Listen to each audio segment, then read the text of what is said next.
Welcome to the Late Game Podcast, a podcast about all things board gaming, from rolling dice to painting minis and everything in between. This week, we're discussing Meeple Therapy, or what we get out of gaming. I'm your host, Tyler, and with me is Kenneth. What up? And Russ. Hello, sir.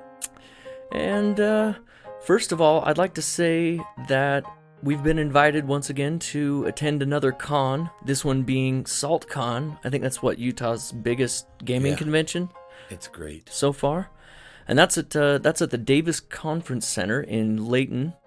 That'll be March 5th through the 8th, and they start on Thursday the 5th at 10 a.m. to midnight, Friday from 9 a.m. to midnight, Saturday as well, 9 a.m. to midnight, and then Sunday, 9 a.m. to 10 p.m.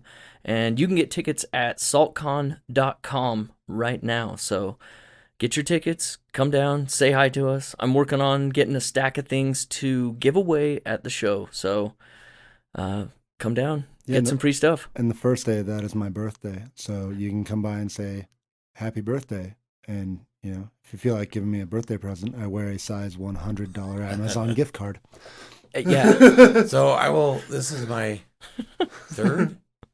third, maybe fourth, but third for sure year of going to this Spring SaltCon. Nice. And it is my favorite convention. It is a little bit different than others I've been to. They have one small hall that has vendors in it. Other than that, it's just straight gaming. They have a huge hall, huge library, so it's just game it up.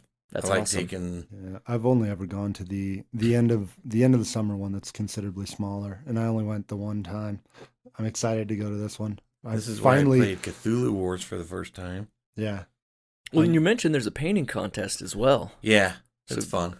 I mean, Everybody that's a painter, long as I get your can- poop in a group and get that thing down there. as long as I can enter, Don't paint that. Don't paint that. Good point. enter a contest that Tyler's not in, I'll be happy. Dude, I don't even think I'm going to be ready with anything. Oh. I'm a bit too self-conscious about what I've got, so. Yeah, I kind of look at the contest there because it's not a huge contest. It's more of a chance for me to enter things in and get feedback. Right. That's really all I'm doing. It took the first year I didn't, and I talked myself into it last year. Good.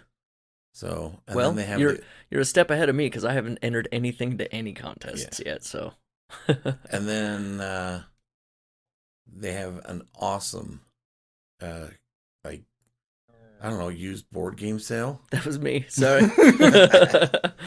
Board game sale, where we always pick up gems. My kind of schedule when I'm there, it's like play games, interact, hang out, play a game, hit the sale, see what's there.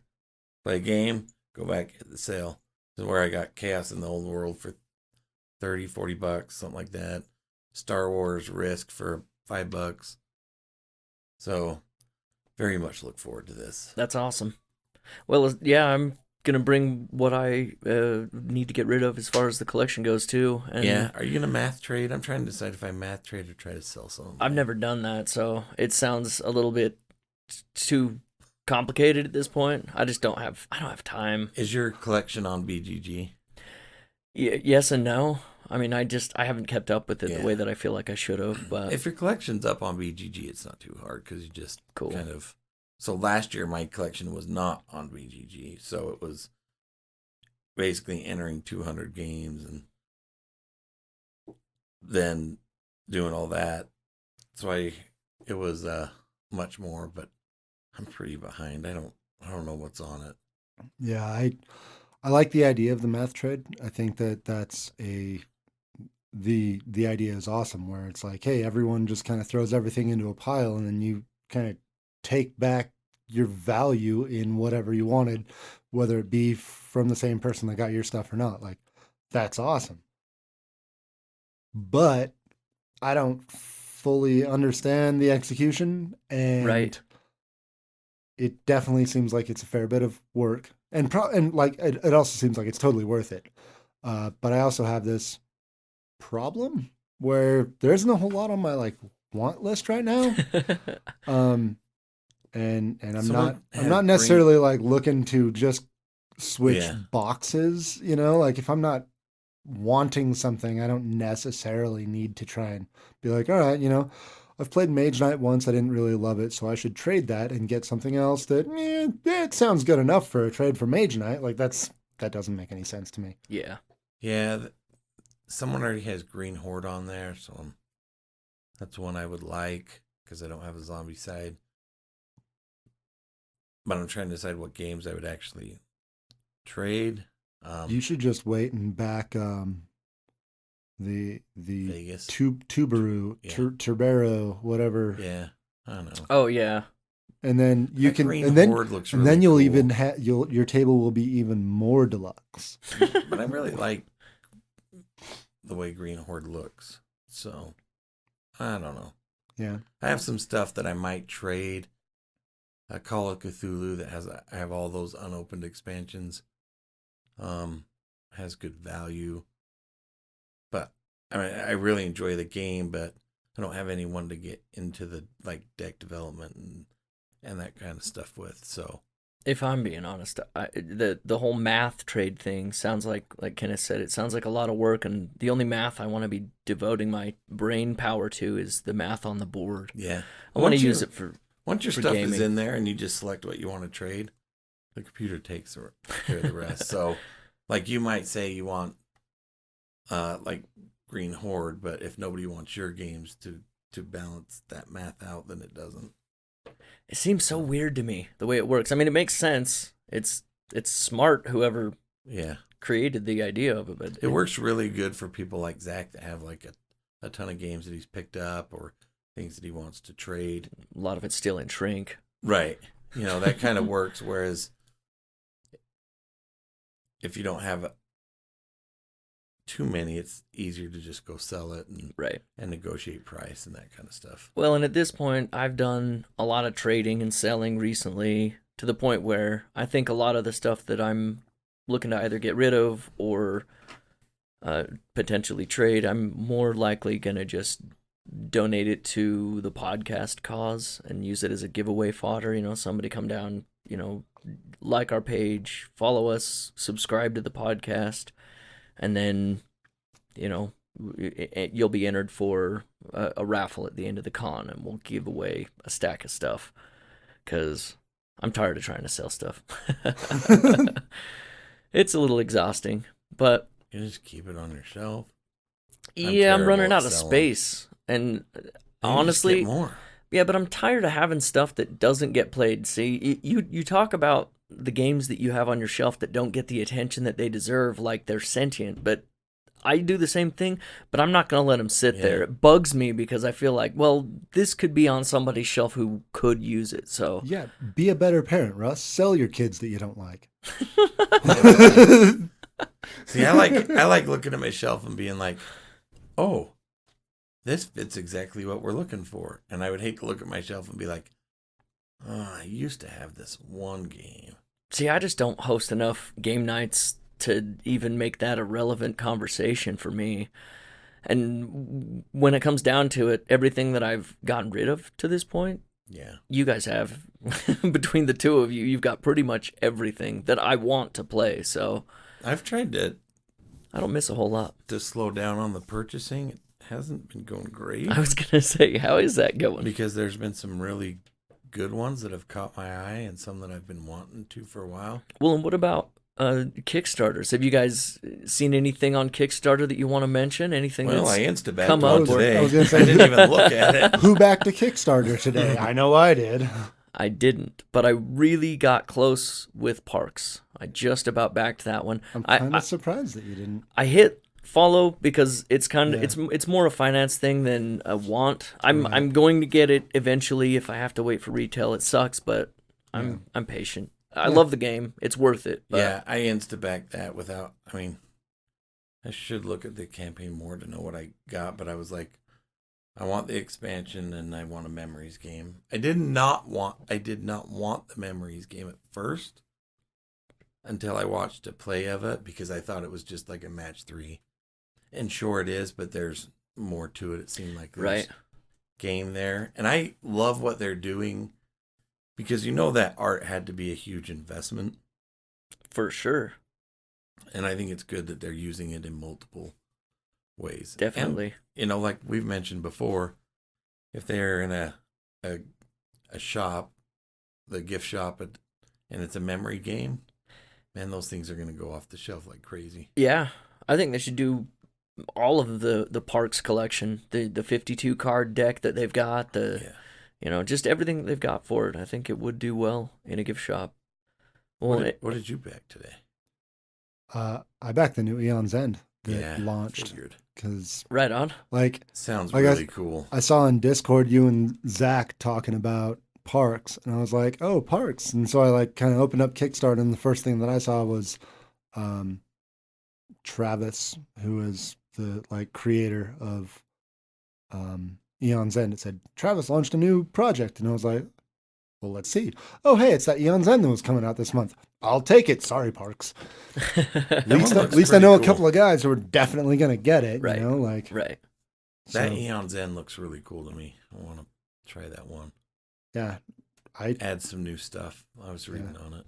Yeah, they keep adding, the first core set was obviously the first one that's the game. The second one was kind of more of the same. Then Legacy is obviously a legacy game. I've yet to play through it, but there's a whole story and stuff. Yeah. I'd love to play that one with you because I want to play more Eon's End. I'd love to try deck builder, campaign, and finish. I have Hero Realms that I've done some. Yeah. So, and then after Legacy, the last one that they did was the New Age, and it has mini campaigns.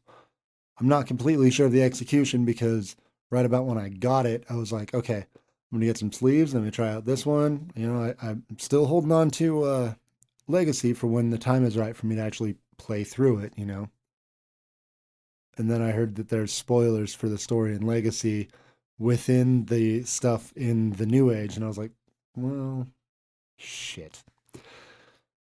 Need to play through Legacy, and then I can bust open the New Age. There's some motivation. And then with the new one, it seems like it's almost focused more on one single mage rather than the city or town of Gravehold, and it's fighting the end of the world or whatever. So I'm excited to see what they do with it, and with the other ones that I have that I haven't played. Nice. Because I love Eon's End. It's a great game. Did you back anything today? No, I'm waiting for Thursday. So the day after this episode releases, Kanban EV is going to drop on Kickstarter, and so that's kind of the thing that I'm putting all my ducks in a row to get, because that's Eagle Griffin. Yeah, it's another Lacerda. It's actually like a re-implementation of Kanban, but electric vehicles or whatever it is. So I also had it looks gorgeous. I also had two things that I was backing and within the last 24 hours. That being Oath, which looks awesome, right, and Knife Tank, which looks super awesome. Dude, I think when does Knife Tank ship? Not soon enough. They've got more audio time on this podcast than any other Kickstarter so far. Knife Tank. Dude, it just looks so cool. I'm not complaining. I'm just noticing that that game has a positive and then vibe around here.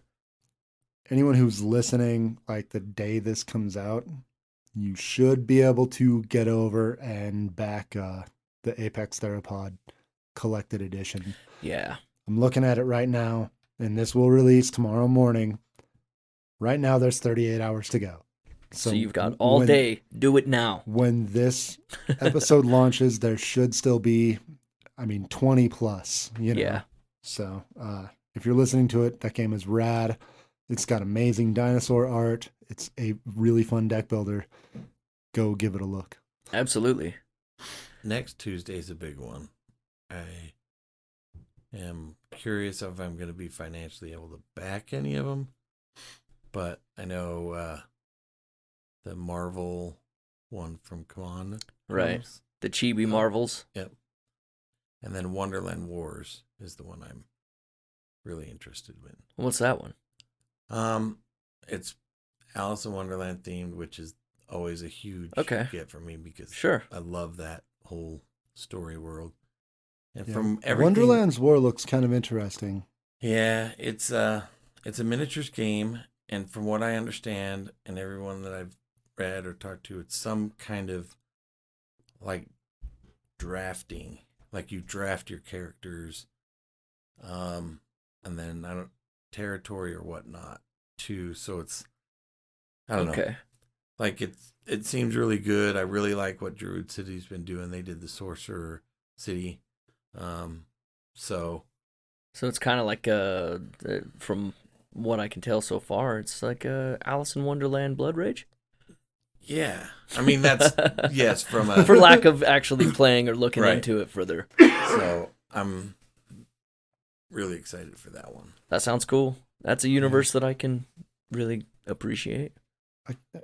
I just can't seem to find myself getting excited about the Marvel one. Like I kind of want to, and like it looks. I mean, it's Simon, so obviously it's going to be good quality miniatures. But I just can't get into the chibi style.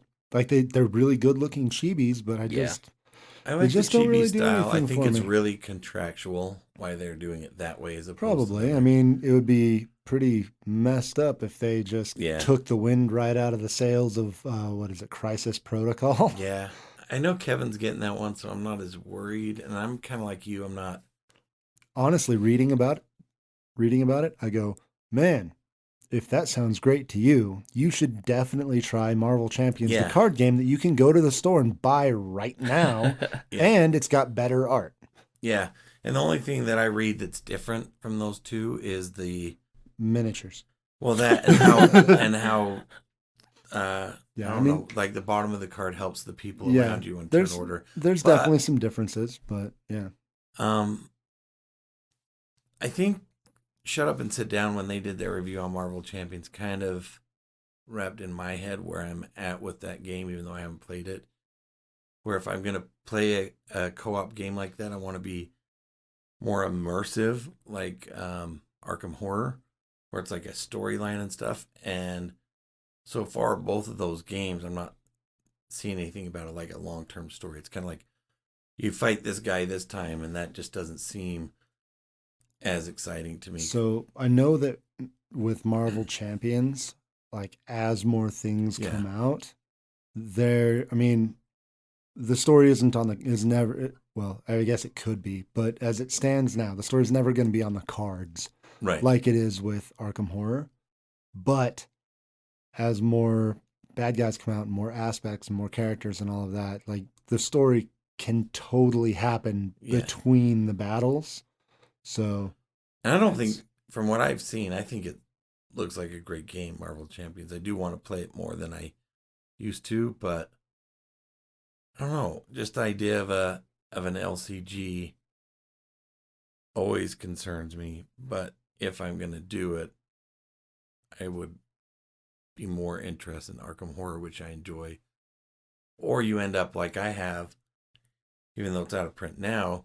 with all of Call of Cthulhu, Yeah. it's unopened and going into a math thread. Yeah. That seems fair. Well, speaking of stuff that was on your shelves, why don't we talk about what we've been playing lately? I was able to make it to game night this last weekend and sat in on a game of Root, 7-player Root at that.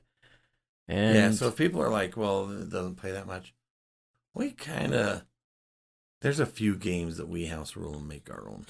I mean, we've talked about it before. Like, Yeah. Cole Worley is not going to show up at your house, flip your table, and say, "You can't play 7 in Root. That's not what I wrote." You just do it. The rules are like the rules system is solid enough that you Yeah. can throw however, And as long as you have factions for it, you can throw something. And the however many you downtime. want. I kinda Like, wish- you just have to make sure that people understand there's going to be downtime. I kind of wish Cole would just show up to do that. Yeah, that'd be That's cool. Just show up totally to worth shut it. down your Root game because you're not playing it I right. really Not just for the game itself, but just to watch him throw Russ's table. That thing's a beast. I really enjoyed that last play of Root. I mean, Well- I've played it now, I think 13 times or so. That one was just, I don't know. I really dug it. I was the vagabond and I was crafting. and everything was going well until those stupid mice started blowing up clearings, which was just kind of funny. Like, yeah, frustrating, but it was funny because it was like, oh, I've got this plan. Oh, wait, he just blew it up, so I'll go sit in the forest. It was like the funniest thing about all that is he was like doing things to mess with other people. Like he would blow up all of Jared's stuff, and Jared was like, "Oh man," and you were like, "No, why would you do that?" And he was like, "I blew up Jared," and you're like, "But it was my plan, my plan." So, because I was in a somewhat of a pretty good rhythm of crafting and trading and using all my things, so when he blew it up, it kind of set that my plan off course, Right. which was fine. I mean, I don't think I would have won anyway, but it was really fun feeling like I was programming in a way, like, okay, I'll use these three here, this, and then next turn I'll flip them over, and then he blew me up and damaged 3 items, and then I didn't want to go back into that clearing because I'd have to give him a card that I had to have so I could craft when I got there. And then he blew up the other clearing, so it didn't matter anyway, so I had to give him. Yeah, it was pretty fun. Yeah, it was. I was surprised at, first off, how well I did playing as the birds. That faction, the Erie Dynasty or whatever, has just never really clicked with me. And for whatever reason, it totally clicked. And I was ahead for most of the game. I was in the lead, and I ended up finishing in second behind Tyler, who was playing the cats, who also was like, how is he doing? How are we all just letting him do this? Because I just kept my mouth shut and it worked. Well, I mean, you kept your mouth shut, and we were also playing on one of the new maps. Yeah, I think that helped. And no one was the beavers or otters, whatever they are. The otters. No one was the otters to have like frequent water travel, and no one used the raft at all, not once. Yeah. So yeah, that lake really divides that map. That lake turned it into like 2 maps, and everyone was kind of on the other side of the lake, and like you were in what would be, if you're looking at the map, the upper right corner. Yeah. And everyone was either below the lake or sticking to the left side. And all of a sudden it was like, oh man, Tyler's about to win. We should do something. Oh, look, none of us are equipped to do anything against him. Like, let's just hope he doesn't see it. But yeah, it was a super fun game. Definitely a lot of downtime, but Root is one of those games that the downtime just doesn't bother me. I'm down with making it that big epic experience, to have more people at the table and more personalities, and sure. And it helps when I mean, literally the middle of my downtime, when there's 3 players who have gone and 3 players yet to go before it's my turn, Patrick blows up and Russ has a meltdown, and the whole room just kind of lights up with like a fun tension and that drama that, it may not be my turn, but I'm tuned in. I'm having a good time with it. Yeah, those new magpies or ravens with magpies with the mice on the board is really interesting, because you could have bombs going off. Like toward the end, I think Zach blew up 1, Patrick blew up 2. Like all of a sudden, clearings were just getting exploded, and I think Zach figured out he probably should have been doing that sooner. Which was. The Ravens really seemed interesting. I really want to play with them, because that just seemed like such a fun faction. And it seemed like Zach was, I mean, everything's so, like every faction's so different in that game. You gotta, like, it takes a minute to wrap your head around what's going on. And it seemed like they clicked for him kind of late in the game. But when they clicked, it was like, oh, look at all these things that he's doing. That looks amazing. Right. Yeah.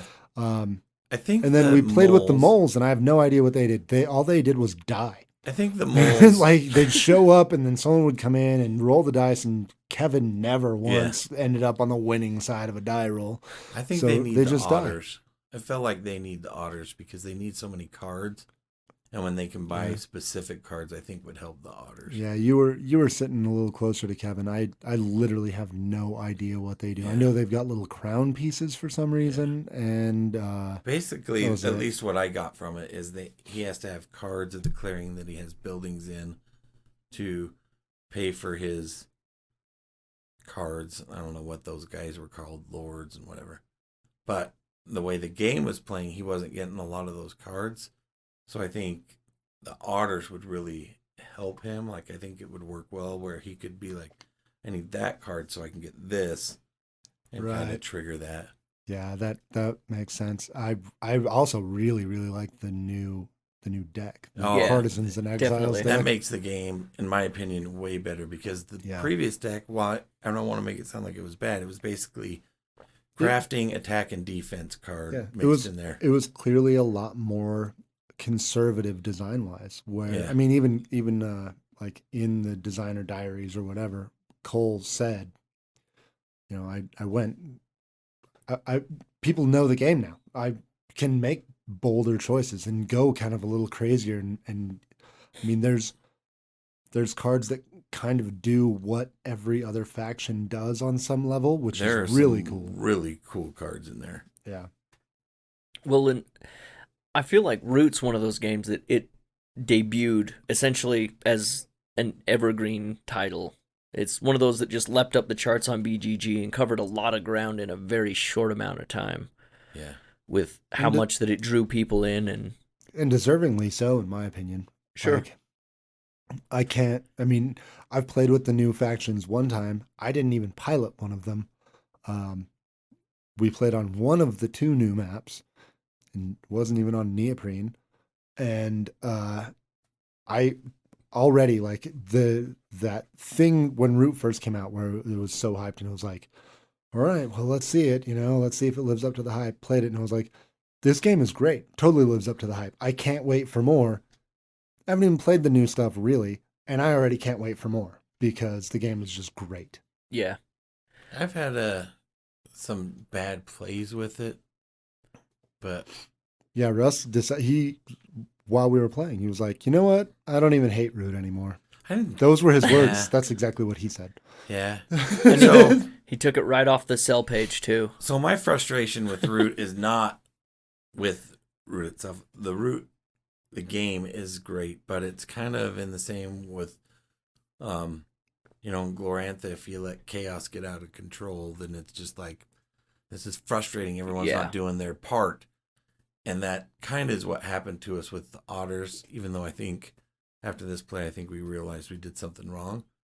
But if you just let a faction run away with it, then they're going to run away with it. That was more my frustration, but I've always loved the game.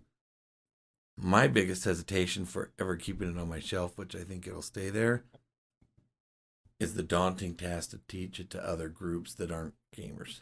And most of my friends that are gamers have a copy. So it's like, oh, you guys want to learn Root, huh? Okay. Let's try it. Settle in. Yeah.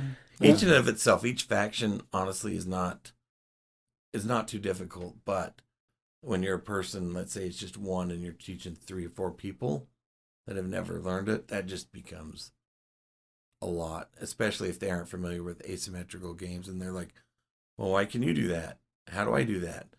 How do I score points?" Well, you score points different than Right. So. Yeah, it can be a little bit heavier task than a standard teach of most other games, but it's also a lot more rewarding overall by the time that you're done with the game, but if everybody gets it. If you don't have the new expansions, you didn't order from Kickstarter, I would say try to get your hands on that new deck because it adds a ton to the game.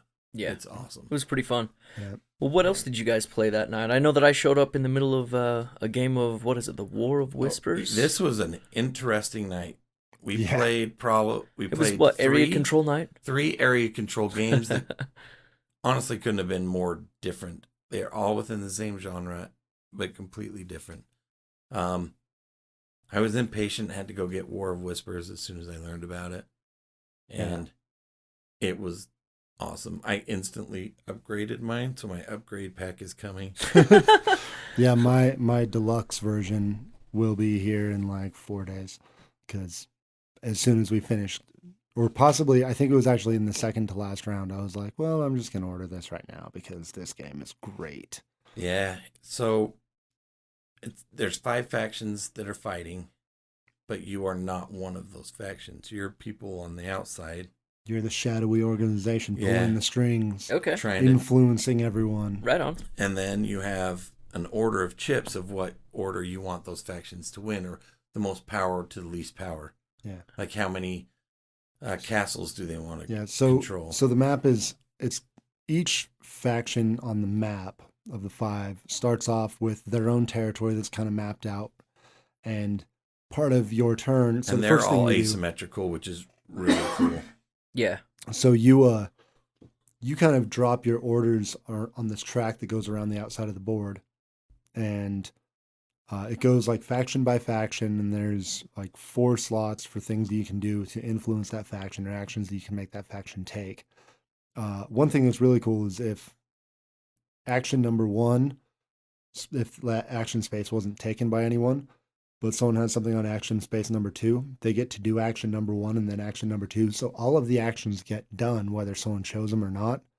And there's a, like, for the first couple of rounds when you're only placing like 2 orders, where by the end of the game almost everything's filled. But for the first couple of rounds, you can really get lucky and be like, oh, I'll drop one here on the last order space, and I get to do all 4 things for this faction. Well, and when we started, we thought, oh, these first rounds not that important because you only have 2 orders, and at least I wasn't really understanding that they would stay out there. But where you drop those orders in the first round, like, completely alters the entire game. So once we know what's going on now, like my decision on what I'm going to do turn 1, we'll be looking at like the entire gameplay. Yeah. So as it goes around, you're doing different things. You're deploying troops, you're moving troops, you're attacking other areas and stuff. And the end game scoring is based on little like castle city things that are in certain areas on the board, and you look at how many each faction controls. Your personal player board has 3 spaces, and you at the start of the game you kind of shuffle up a little token of each faction, and you randomly place them on the 5 slots. One of them is ×4, one is ×3, one is ×2, one is ×0, and one is times -1, I believe, or -2. And they each line up with the factions that are on the board warring. So depending on how good each one is doing at the end of the game, your loyalty to each faction determines how you score off of them. So if you are, if your highest loyalty is to the red faction and they have 3 castles, you multiply that by the 4, and then you add that to your loyalty to the blue faction, which is ×3 or whatever. And then the faction that you like the least, you get a negative scoring. But you don't know what everyone else has. Right. You kind of randomly set it up. You get to look at them. Everyone gets to look at their own. And it became pretty clear, like early on, that I think that me and Russ were looking to do a similar thing. And it was very obvious that Kevin was trying to do the opposite of what I was doing. And about halfway through the game, there is an action where you can change 2 of your like loyalty positions, but then they have to be revealed. When Kevin changed them, it was like, I knew it, because you were trying to help that faction, and I was making sure to tank them. I was destroying that faction, which is an every time. interesting action, because it's good because now you get to switch it, but then you're kind of exposed as well, which could end up costing you maybe not as much, but it is. But I mean, it's so good. Throughout the entire game, me and Russ were like, it was pretty obvious that we were working together, but I think that there was a couple of things that happened that like I kind of went, I'm pretty sure I know that like these 2 are his 1 and 2, but maybe they're not the same as my number 1 and 2. Right. And I know that he kind of, I did a thing that I essentially had my number 1 faction attack my number 2 faction because I will score more points that way. And Russ kind of went, "You sure about that, man?" But we ended up both having the same number 1 faction. But he was like, "Oh, why are you having one of your top attack the other? What are you doing?" And, I'm messing with your head. Is it working? yeah, and it's really cool having that subterfuge. And it played.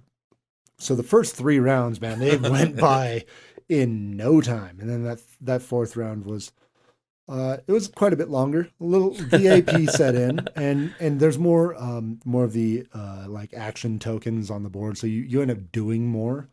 Well, and there's more banners out or armies out. Yeah, we had cards.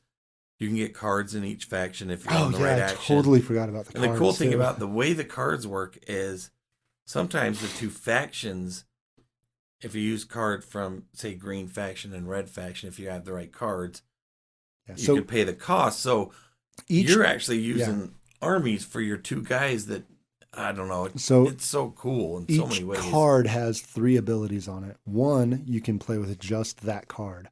And they all have like their little faction logo up in the top left corner. Mm-hmm. So you can use just that card for its faction logo, and you can use that ability.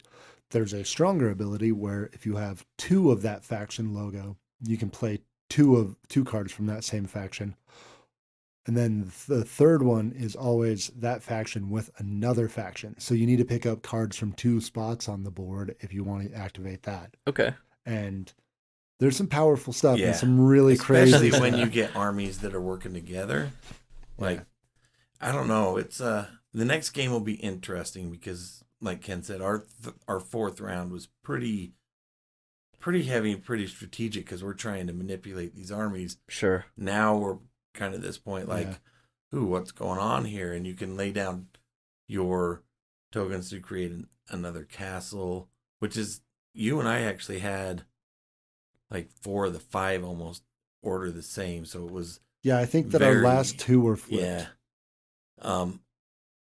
But I expect this game to continue to keep growing in popularity. I know Shut Up and Sit Down did a video. That's where I saw it. And I watched it and I saw the play style. And I think I messaged you guys like, if this doesn't fall flat, this is going to be a top 10 game for me because of what it is and how it plays. And then I was found out that it was Kickstarter. There were only 639 backers. And I'm still kind of floored at that. Like, we talk about these big games coming to Kickstarter. There are always amazing games that kind of fly under the radar. Sure. But I expect this one to get more and more popular. I think, Ken, you said that you heard something about them doing it again. Another run. No, someone mentioned that there was talk of a possible expansion in another Kickstarter. I want to say it was Zach mentioned that, but yeah, Sounds like a smart move after Shut Up and Sit Down. Oh man, yeah, that's Shut an Up and awesome game. It is. Shut Up and Sit so Down different. gave them their kiss of death, and now you cannot find that game. Yeah, like, which is an awesome problem to have, and like kudos to them, and I'm glad that definitely. Which is why when I watched the video, I started calling local shops thinking, I'm not going to find it, and someone had it. Yeah, I looked like on Amazon. I looked, and the standard edition, when I bought the deluxe edition, the standard edition was like $146 plus $23 shipping, and I was like, "Oof, that is a lot for a $45 game." Yeah. And then I found the deluxe edition with plastic miniatures for like everything for $99 with free shipping, and I was like, I'll take it. Not a difficult choice there. Yeah. So I added the deluxe to mine. Yeah. So he bought, or it wasn't 45, it was like 54, right? So you paid $54 for the base game, and then $40 for the upgrade. Yeah. I paid $99 just to get it all in one shot. Yeah.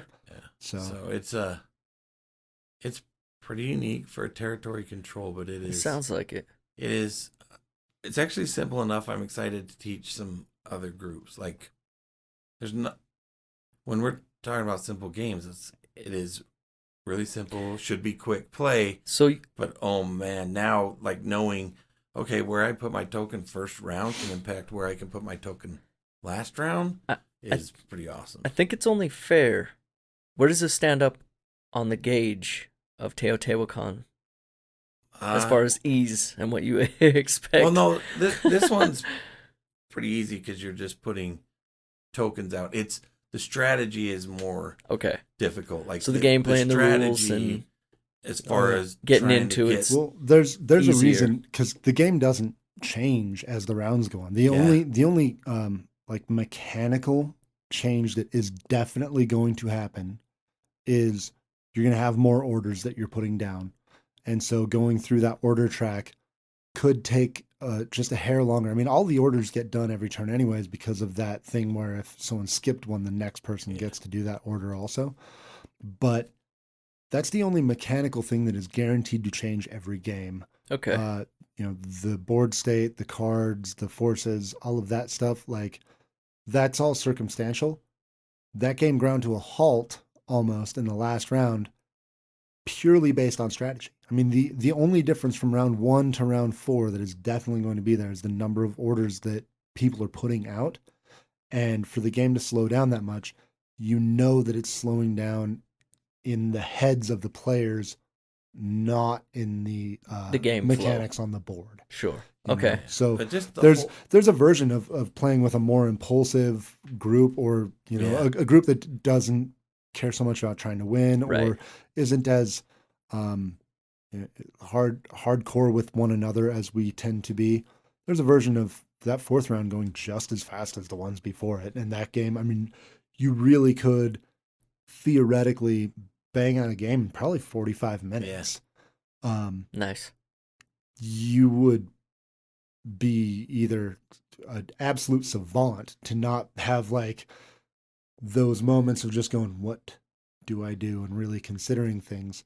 and as it Or gets you'd have clo- to just not care at all. But and as like, it gets closer and more armies on the map, you're starting to try to figure out, okay, well, what's Ken doing here? Right. Well, I assume by that point in the game, you've got more information based on other people's moves, and you've kind of got to stockpile that where you can, as far as not getting in the way of your own game plan. Yeah, And it's a really cool board. It's round. At first, I was wondering why, but you just really you move this token around and you do everything that you pass. So it's this action, this action, this action.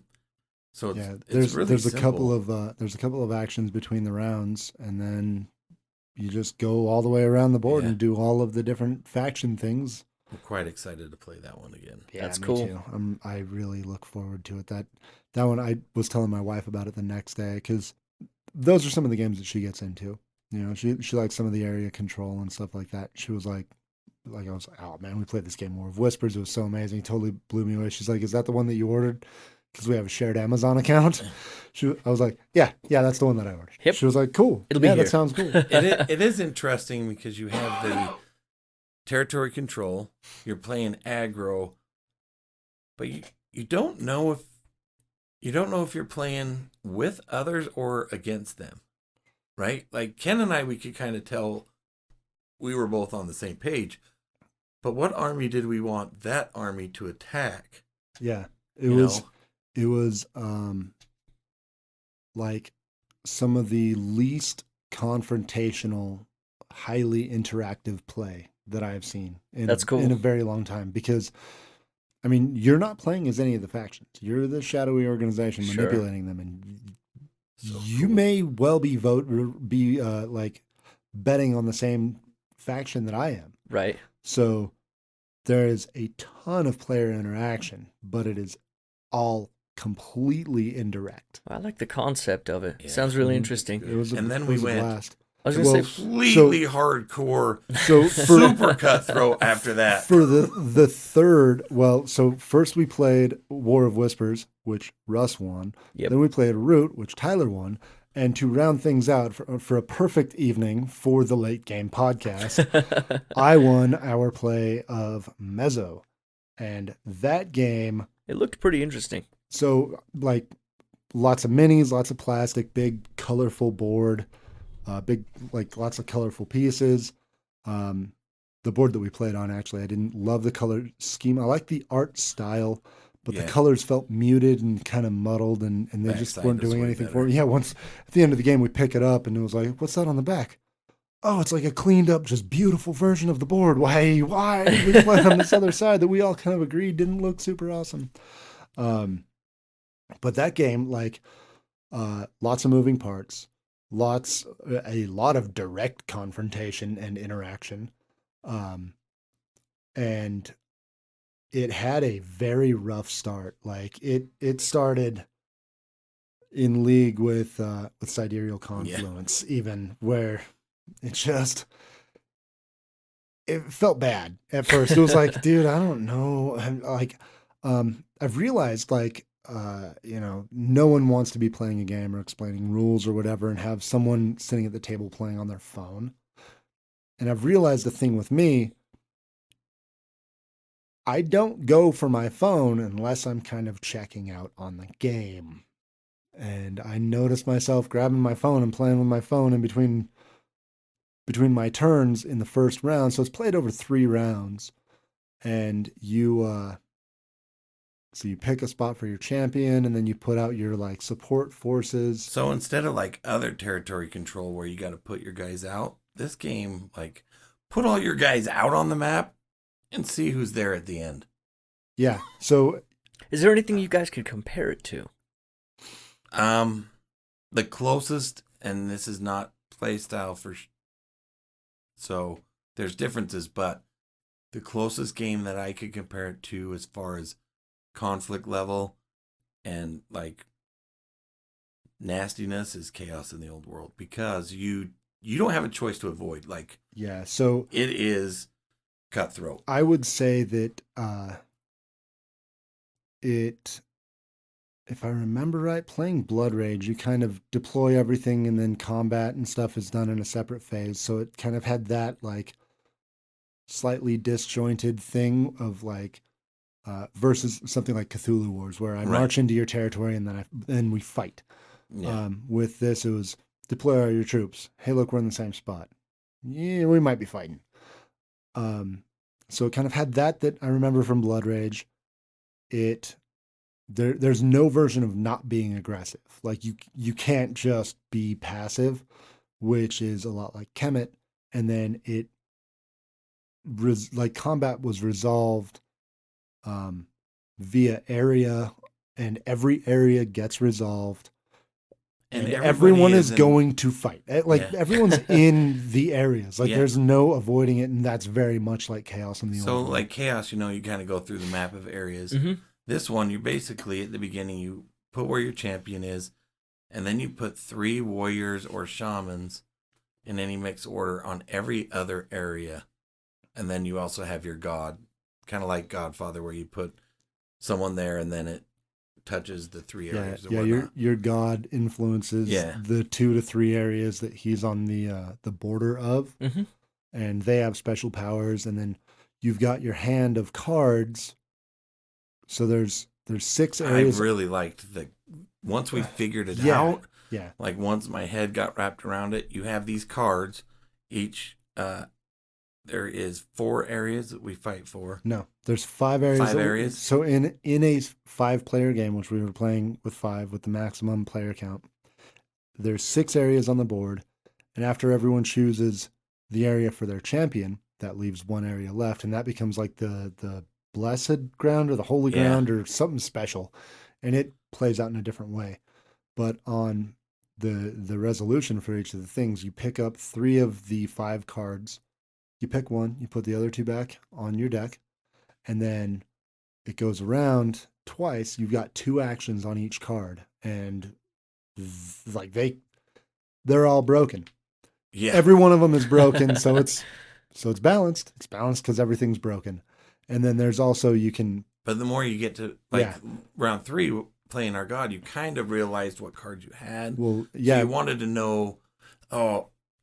In this area, I want this card, but it's there. I can't grab it, so I'll go with this one. Yeah, and also by round 3, you're going, okay, so I know that Patrick has the one where he can make make any area, instead of it being worth victory points, he can make it be worth the other. The devotion, which is another like sort of currency. and like he can like, yeah, you thought that you were going to get 10 points off of this, but you're not. You're going to get Yeah. devotion, which like helps That you. It hurt makes you quite a more bit. powerful. But yeah, and then he also had one that he could swap the rewards, because the rewards are like distributed at the after. The beginning of the game. Yeah, it's at the beginning of the game, and every area has its own different reward and different like things that it's looking for and stuff. Yeah, it for me being like totally checked out in the first round, and then it kind of clicking somewhere in the second round, man, I blew you guys out of the water. Like I was telling Tyler earlier, I beat Patrick by 101 Yeah. points. I mean, he was the person in last place, Yeah. but you were second. And I beat you by like 37 or something like that. Yeah, Like, that devotion, man, that one, because you had that one turn around where you jumped huge, and it was like, oh man, yeah, because you could kind of see what happened. But yeah. I was just it really cracked me enjoying up. the game, because you had areas, every area, 5 of us fighting. Yep. Like It it was crazy. It really cracked me up at one point when we're resolving an area, and everyone gets to do 2 things in the resolving the area process before determining the score. And Russ has an ability to like remove a guy or kill a guy or whatever, and they're scored generally by your majority, like whoever's got the most presence there. Gods are only worth something. So with every round, you also choose one of 3 special abilities that works with you for the rest of the game. Just pretty cool. At one point, I chose that my god had power in the areas. So you add that, your champion is worth a certain amount, your shamans and warriors are worth power. And then there's also like little rune tokens that you can drop that are worth something. Like you just kind of build up your presence, and whoever has the most presence scores the area. We were kind of running low because as your guys die, they go to Aztec Valhalla, and they're kind of stuck there. Like you have to get them out. Not like and Valhalla. They don't just fully automatically come out. Okay. So with that, we were kind of running lean toward the end of the game, and Rusko plays a thing, and he's like, all right, Jared, your guy has to go. And Jared was like, what are you talking about? I'm not even winning. Kenneth's winning. Why aren't you attacking him? And Russ was like, I don't want to be retaliated against. Kenneth's running away from it. There's nothing I can do. And he will, like, I've seen it. He's done it to you guys. He will make it so no one scores. Like, he will go scorched earth. And he's got a very powerful, like, set of abilities, and I don't want to mess with it. That's awesome. Yeah, it was a really, really fun game. And well, I would even encourage, if you don't win the territories, if you have shaman or warriors, if you have the most shaman or warriors in there, because you can manage to win that even without winning the territory, you get a bonus.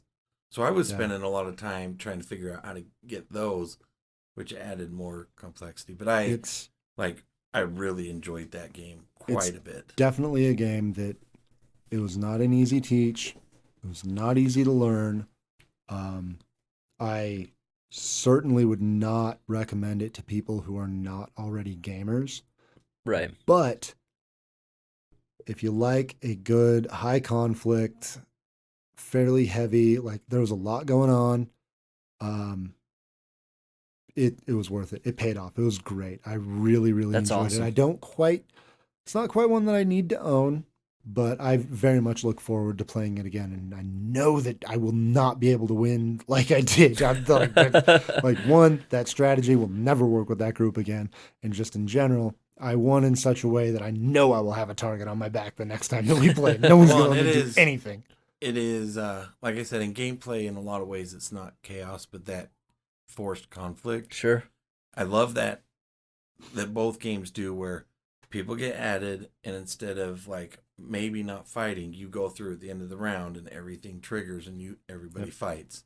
And also no dice in Really? in Mezo. Yeah, it's all like your card abilities and just your presence, the amount of stuff you have in each area. There are a lot of choices. Yeah, That's there's cool. there's a ton, and it's it was just really good. It was so different from Root and from A War of Whispers. Like Yeah, they're three area control games, uh, all highly interactive, all like relatively confrontational. Couldn't have felt more different. that's Like, awesome. I mean, you look at how many boxes they all check that are the same on like the mechanics and theming and all of that stuff. I For everything that they do line up, they don't line up in a million more ways. Yeah. And That's it awesome. was honestly, it was the best game night that I've had in recent memory because it was, I mean, three great games and just a good atmosphere, that good like high combative tension, Right. and it was just super fun. Even with the bit of a slog that it was to get Yeah. started with Mezo, totally worth it though. Like if you decide to go after Mezo and you have a hard time getting into it, stick with it. It pays off. It's Cool. great. And then I was finally able to get Castell to the table last night, which I'm That's really right. excited in the sense that You shared that in the Discord. well, Wingspan, right? My wife loved Wingspan. She wants to try to play tonight after we get some stuff done in the house. It's opening up all these doors. Like months ago, if I would have asked my wife to try something like Castell first, like, no way. So, and she picked up on it relatively quick. We both watched the How to Play video and we're pretty much ready to go, which tells me she's really starting to learn this whole, because this was worker placement, set collection, kind of an interesting game. And then you puzzle your Castellers to certain levels. The only thing she really struggled with was that puzzle piece and trying to put Castells together. The worker placement, actions, all that, no problem. That's awesome. So that one is, I'm excited to try with you guys. It's Yeah, different. It's you were just describing different. it definitely sounds very interesting. Yeah. Um, So the cheerleader theme didn't really grab me right away, but the mechanics sound like a really interesting take on some familiar mechanics. yeah. So you go around, you pick up these Castellers, and they all have numbers to try to make a pyramid. You have your basic rules for pyramids, but then you can train actions based on where you're at on the map to break those rules. And then you take that and you put on shows, either local shows or at festivals, and try to build stuff. So it's like all this normal set collection, move, and then, how do I build this to fulfill that? So it was different. That's cool. It's fun. Look forward to it. It looks pretty cool.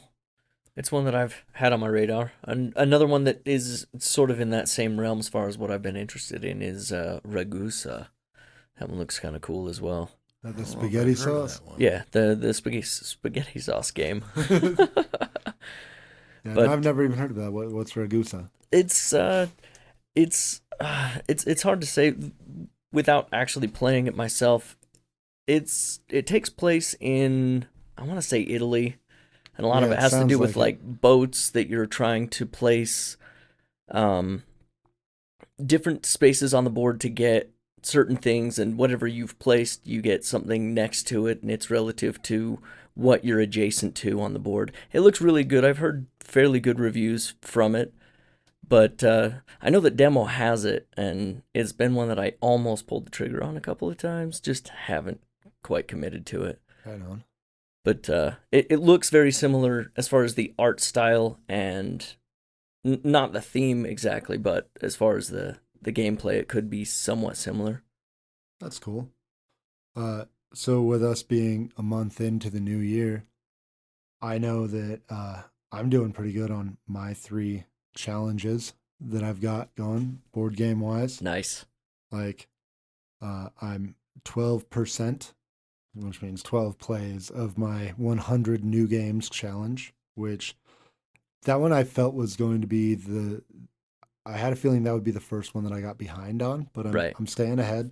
Good. I'm at 19% on my 10 by 10 challenge, and then I'm at 13% on my 200 plays just overall, and I'm ahead of the mark on all three of them. And I'm pretty happy about that to start off the year strong and attacking my goals, and especially with the 10 by 10 already almost being at 20%. I think that I'll finally knock out a 10 by 10 challenge this year. And I'm pretty excited about that. That's awesome. Well, I'm at 17 plays for the year, which is saying something because I think I was at about 17 plays by the time we started recording this podcast last year. But yeah, 17 plays and 14 of them are different games. So I'm making progress there. Nice. What about you, Russ? I've played you tracking your challenges I too? haven't What's had your wingspan challenges. I haven't quota played- at? Wingspan, I've only played 17 times. times. but I have 11 new games I've played. I've played 23 different games. I have 47 plays and 32 different players. Well, my 17 seems kind of So small at this point. Yeah, I know. It really makes me feel less good about my 26 plays. Well, and Wait, I know my number, like 32 players, makes it seem huge, but I coach wrestling, right? And I've been able to get some of the kids at tournaments. That's awesome. They really like Cover Your Assets right now. We played Point Salad last weekend. They really like. Oh, that game is so good. So, sit down and play with 5 or 6 new teenagers. Right. Really adds to that quite a bit. That's So, awesome. It's been fun to watch over the season. They kind of, which is expected, they make fun of their coach who's into nerdy things and stuff. And then by the end, they're like this one kid's like, oh, I'm looking for new games. And then leaving practice today, one of the kids is like, we got Cover Your Kingdom at home, and my grandma's been kicking my butt, but we get a lot of plays in. And so it's just kind of fun to see them start to see different aspects. That's awesome. Especially when you're just sitting in a gym. Infecting tournaments these waiting. young minds with some positive stuff, it sounds like. Hopefully. Yeah. Right on. Point Well, Salad is a good one. If you guys are trying to teach people game concepts, Point Salad 15-minute game helps really teach some of that stuff, I think. Yeah. that's awesome. Yeah, I it's need to definitely got get in on that. like planning ahead and playing on the fly, like all at once. Well, It's and really the good. concept of like But it's also when you- quick. when you Quick start turnover. yeah. and- when you start the game and people are like, well, how do you score points? And you say, well, you dictate that based on what cards you pick. How do you want to score points? Yeah. So That's cool. Well, this week we're talking about what games can provide for us. Whether it's sharpening our math skills, teaching us world history, bonding with friends, family, or just escaping the curveballs of life.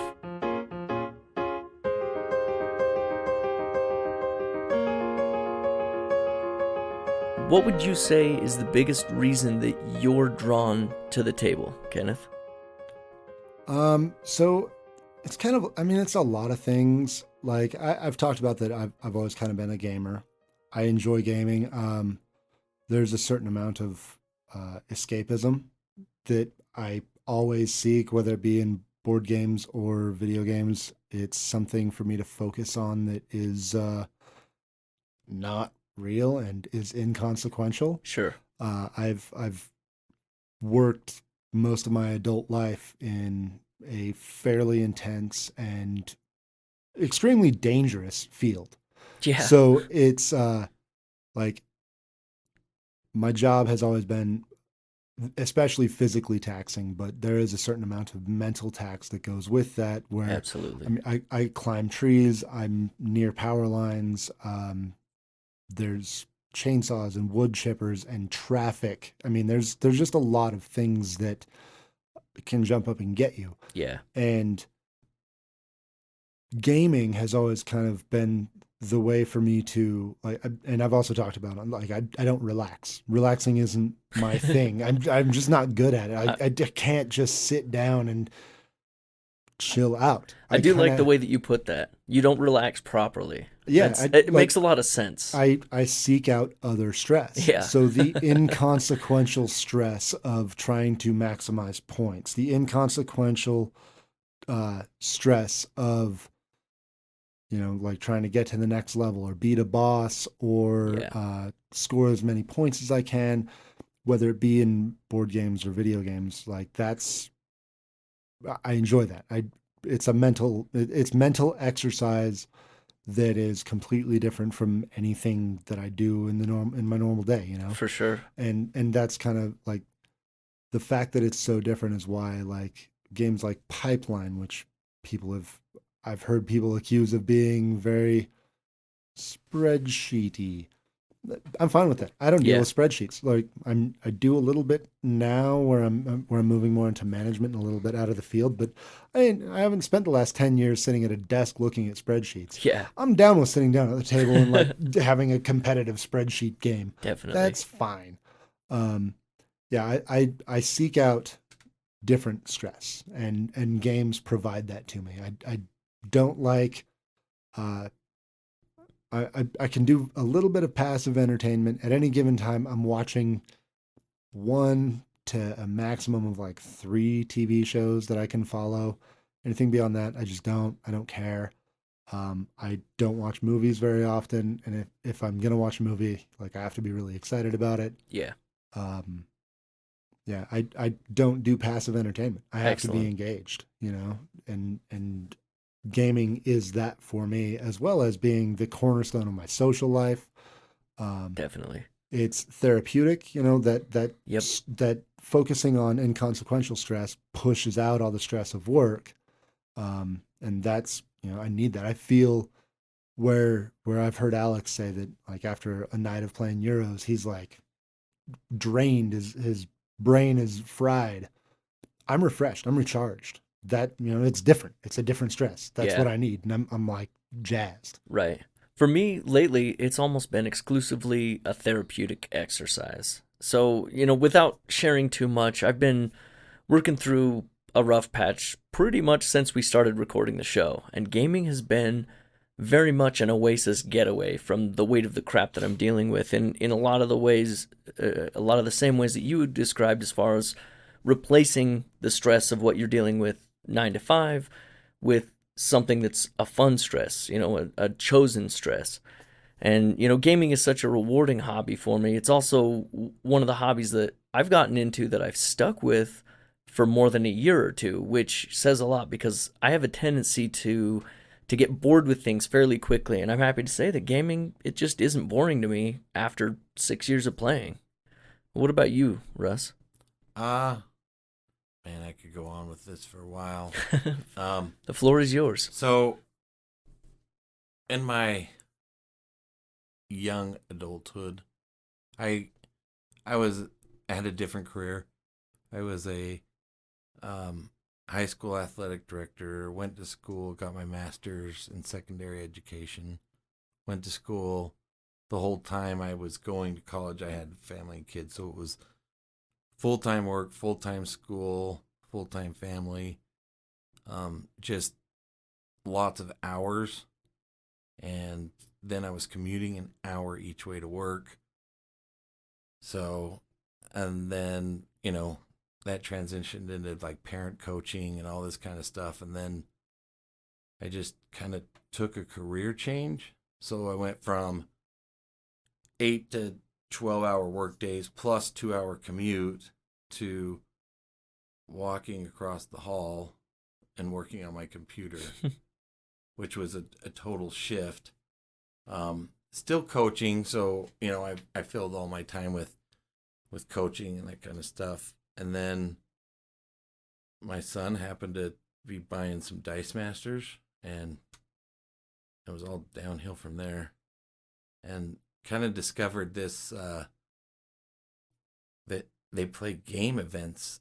At the time, it was Dice Masters events at stores, and I was like, "What? Are you kidding me?"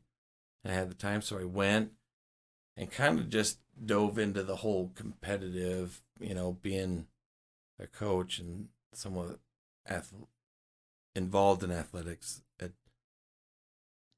it was like I loved being competitive. Right. And, I've had a lot of back surgery. So this was like this outlet where, wait, I can be competitive and do something with my brain and It's not taxing on you right, physically. and kind of enjoy it.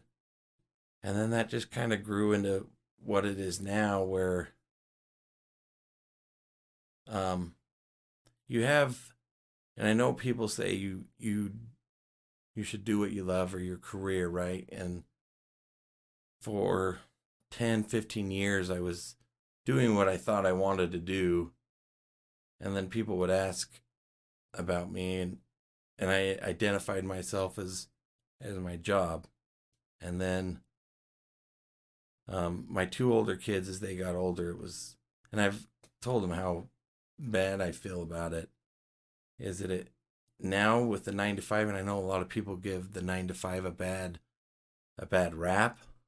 I mean, people that work from home know it's never 9 to 5 anyway, but kind of that 9 to 5 computer job, and people don't like it. But now I have a job and a life. Like, I have who I am, and gaming is a big part of that, because I take advantage of my free time. Sure. And a lot of my study was in therapy, a psychology teacher, that kind of stuff. I was going to be a therapist. I look at it and realize the balance it provides me in my life. So, yeah, I buy a lot of games, and we buy a table, and I have groups come over, and like I tell my wife, I enjoy life. Like I enjoy this.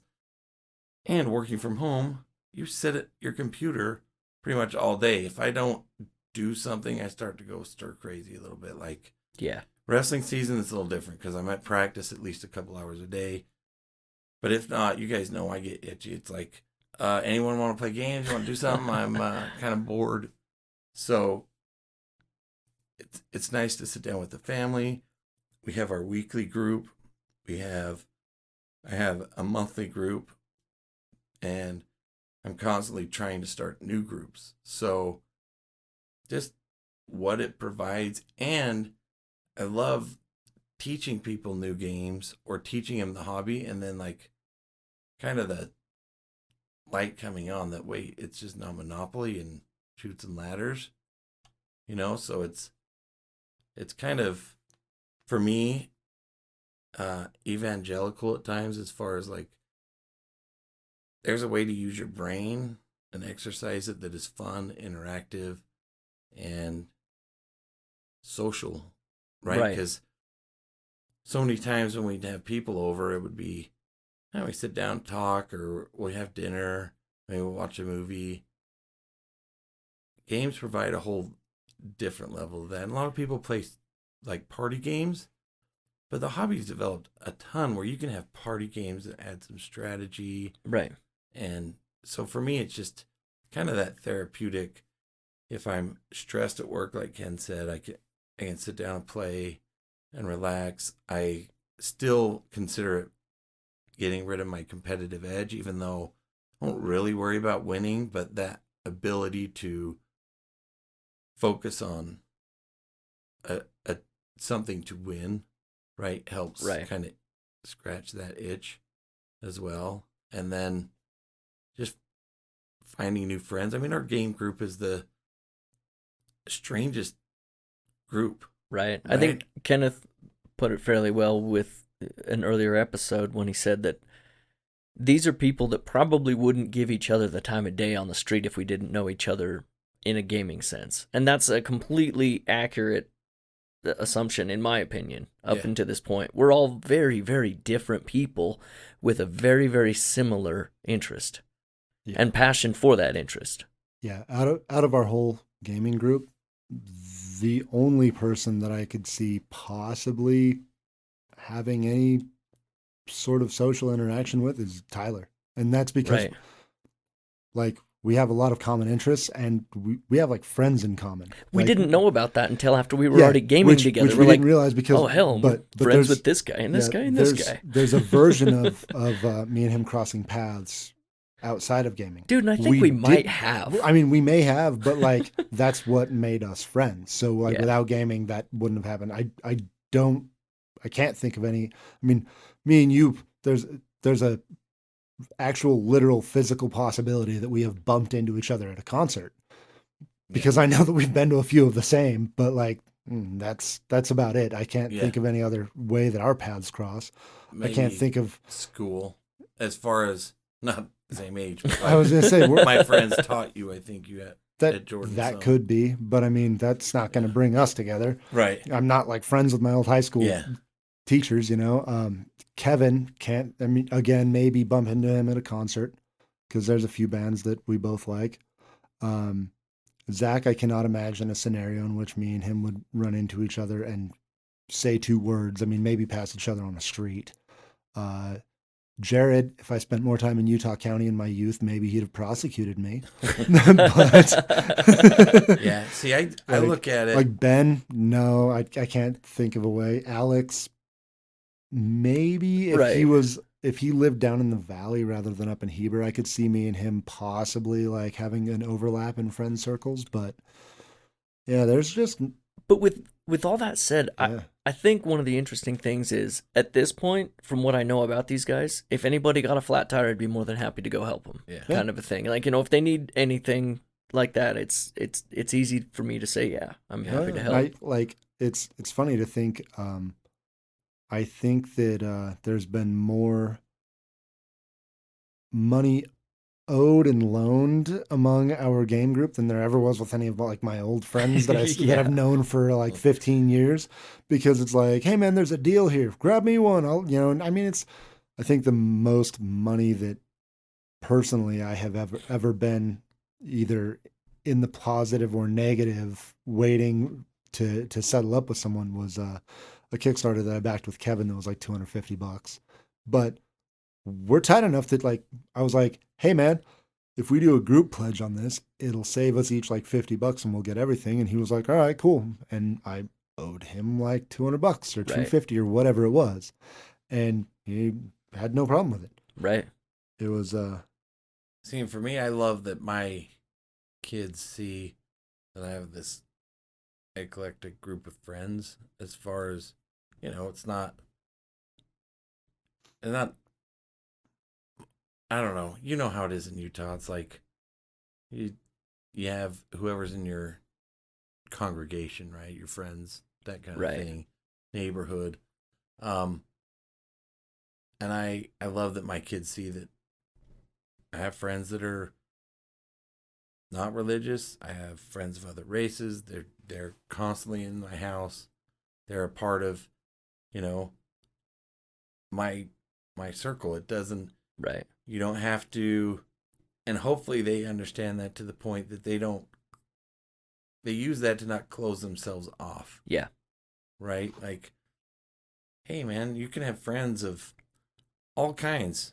Yeah. And, you know, those are things that I hope are taught, while side lessons are taught by the game table, in the sense that, like, yeah, who cares? We can enjoy this together. Definitely.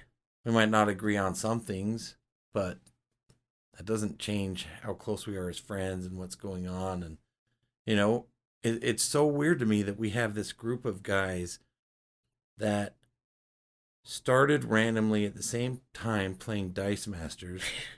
We started then doing a podcast, and then now we not only do we weekly game, but we're constantly chatting, and we've gone to concerts together. Like, it's extended past that. And most game nights, I notice that there's almost always a gathering for dinner before game night or in the middle of game night. And it's there's a lot of camaraderie that I think the hobby as a whole kind of fosters.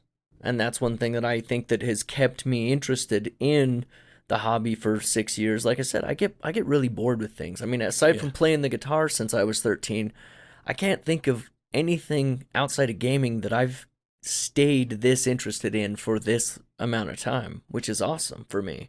Yeah. So the therapy that takes place at the table and extends, I think if you were only in the hobby to play games and want to win, I would challenge you to kind of think outside and everything that it provides you, right? Like playing game with your wife at night or your kids as opposed to just watching a show. Granted, I love watching TV too, so it's not like every night. But adding that to the mix drastically changes the social circle and interaction, especially if you can get teenagers to play, right? They start to see things a little bit different. Yeah. And help break down barriers. It doesn't have to be super heavy games or, unfortunately, games that you like all the time. My daughter loves social deduction, and she is a complete alpha gamer. Like, she is super competitive in whatever we play. But so we have banter with that. And, Right. I think kids from age 10 to 12 tend to not want to play games with their parents. That's just a theory based on my own children. Right. So it's this, man, it can provide so much. And then the other thing I've noticed with having my table downstairs, the table and library, is that sometimes gets used even though my kids like to make fun of me in the hobby. I'll see them on the table with their friends. That's awesome. So never would have thought I would have spent the money that I did on a table, when I started this venture Right. a number of years ago. But the amount of time I spent on the table with the old table, it was a no-brainer. The amount of hours that are spent on those are huge. Absolutely. That's awesome. Well, gaming, it's opened a few doors for me along the way too, from my career now with what I'm doing. I'm casting resin miniatures, to meeting content creators, to getting me out of my introverted mindset and into a couple of conventions. And, aside from that, like we've discussed previously, the getting me out of my house to begin with to play Dice Masters with strangers, which is, that's not me at all. Yeah. But I don't regret it even a little bit. It's been something that has connected me to people that I value their company and the time that we spend together, and continuing to build that camaraderie, which is extremely helpful for me and therapeutic and beneficial to my social development and what I'm, like you said, teaching my kids or showing my kids what is possible and what should be done. So what are a few things, if any, that gaming has brought you, Russ? Well, like this podcasting, like pretty much out of my comfort zone. I know I like to talk, but I like to talk about games, and I could talk a lot about sports, but I'm kind of an awkwardly social person. Other than that, my wife likes to make fun of me because if I'm just like talking with the neighbors and stuff, it tends to drift toward games because I don't know what else to talk about. Right. And I think it's just a matter of I'm comfortable with that. And it's something I love. So I'm not good at just walking over to the neighbors and saying hi. So this has kind of provided an extended comfort zone and a bubble, right? Because like I can go in a game store, as odd as it sounds, I can go in a game store and feel a lot more comfortable because it's like, hey, these guys kind of get me. Yeah, you know that you've got something in common with Yeah. them. I mean, it's simple, like you've been a wrestling coach forever. Like I'm sure that it's easier at a certain point. It's easier for you to talk to someone either wearing a singlet or with a whistle hanging from their neck than it is an average Joe in a t-shirt, because hey, I've got this in common with someone. It's easier for me to start up a conversation with someone carrying a chainsaw than it is someone just walking down the street with a backpack on or whatever, Definitely. Because I've been a tree guy forever, and humans are tribal.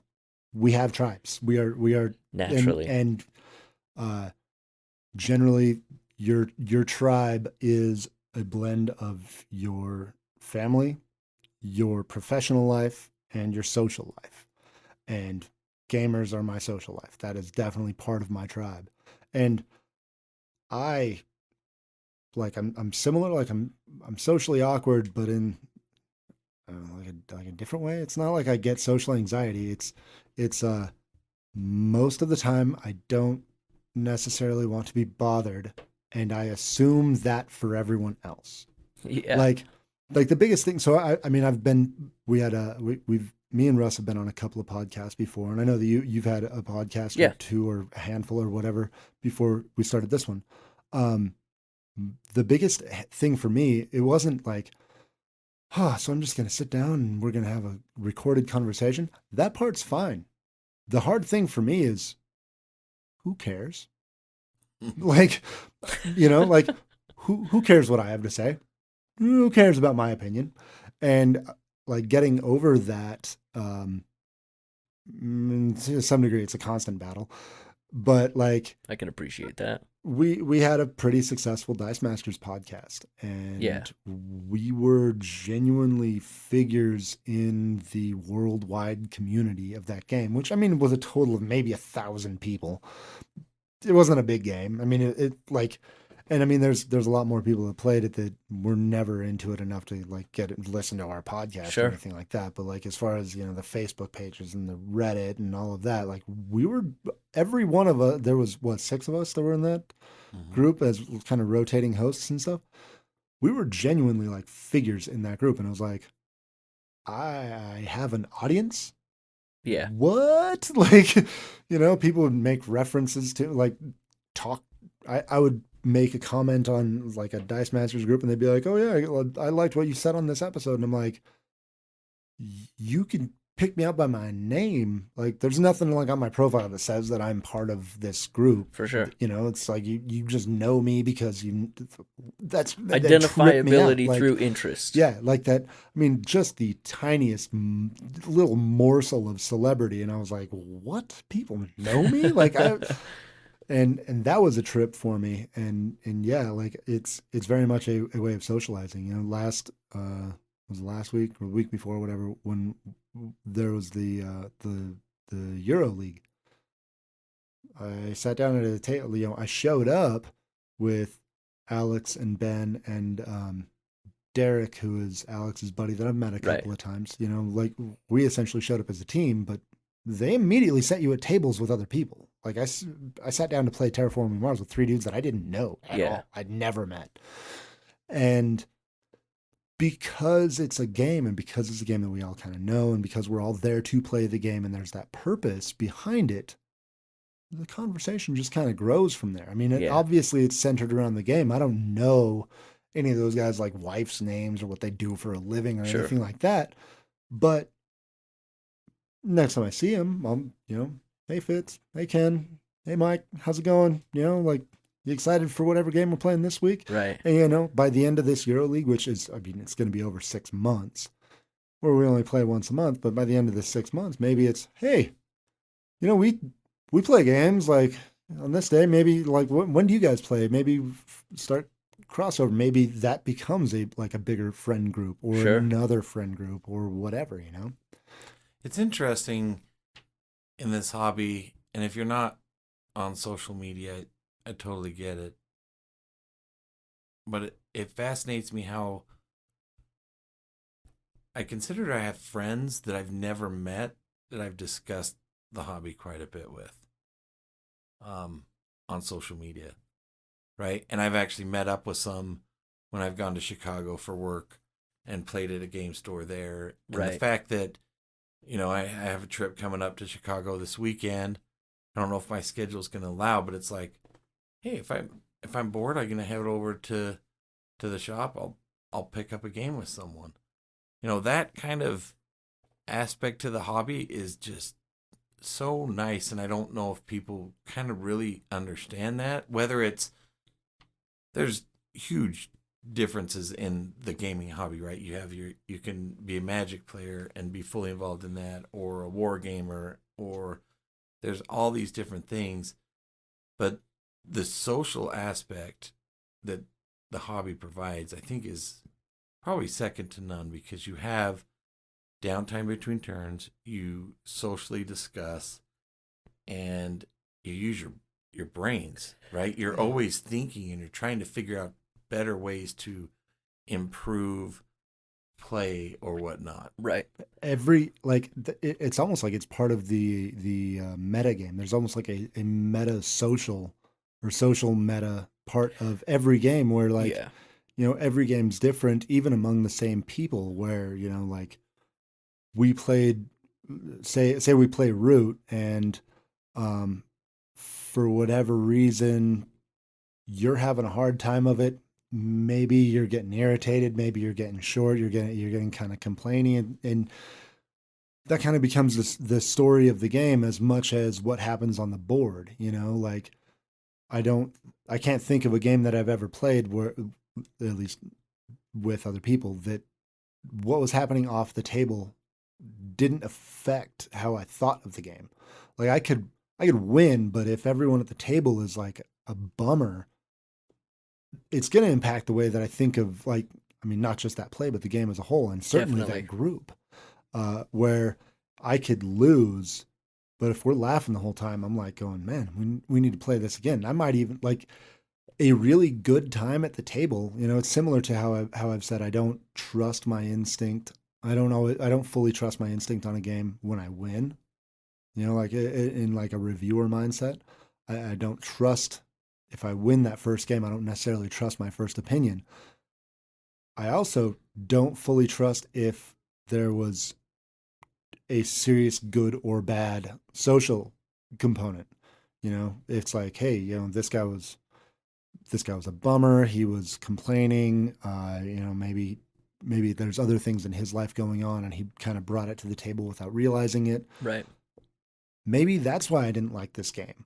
Or conversely, we were all just goofy. It was late in the night. We were all getting kind of loopy and having like an extra silly time. That might be why I thought this game was good. Like maybe this game is actually like bad, and like I had the one good time I could have because we were just a bunch of sleep deprived goofies, Right. like, and it could have been anything that we were doing, and we would have had fun. Yeah.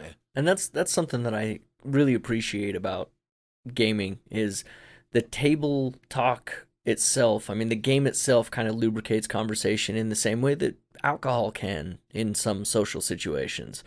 But it doesn't need to be there necessarily for a conversation to flow or to grow. It doesn't hurt at times, but it's something that I've learned to kind of lean on as far as my getting out of my introverted mindset. It allows me to kind of open up, and kind of to what Russ said, I found myself once at Target and now once at Demo just kind of interrupting somebody else's purchasing experience to lend some advice. And that happened to me at Target. It was quite weird. Both situations were good for me, but that's not my style. Yeah, I still don't like. Maybe if I'm in a very specific mood and I see someone holding, generally it would only be like if I see someone holding a game I really like, it'll be like, that game's great, by the way. Like, and then it's like I walk off because again, there's just in my head, there's no way that they care.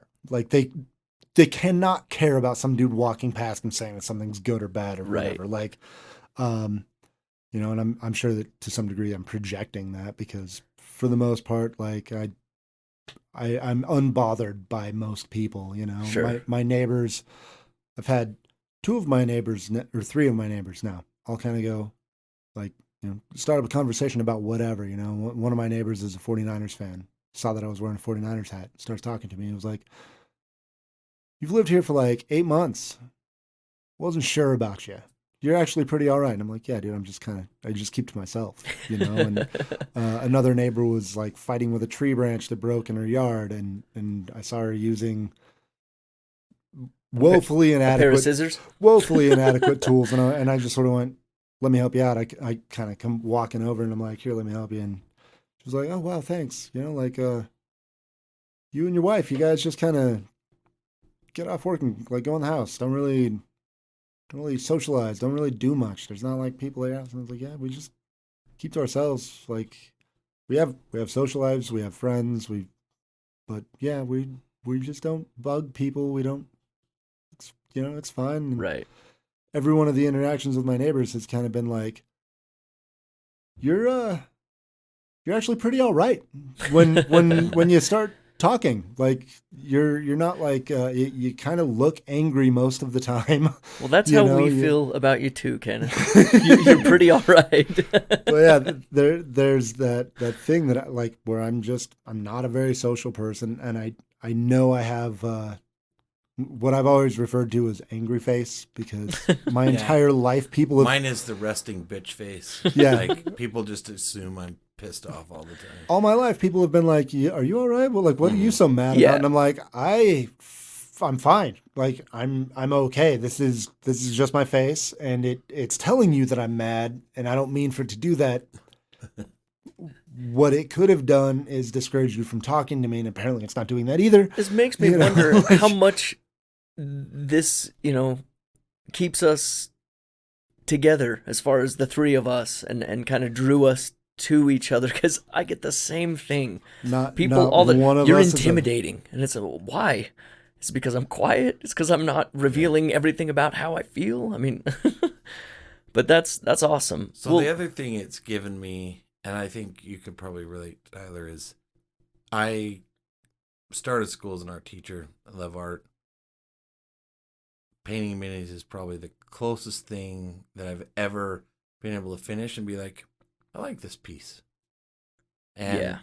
just sitting there painting by myself, quietly, maybe with some TV on or music, like that's pretty therapeutic for me as well. And then having something when I'm Extremely. done,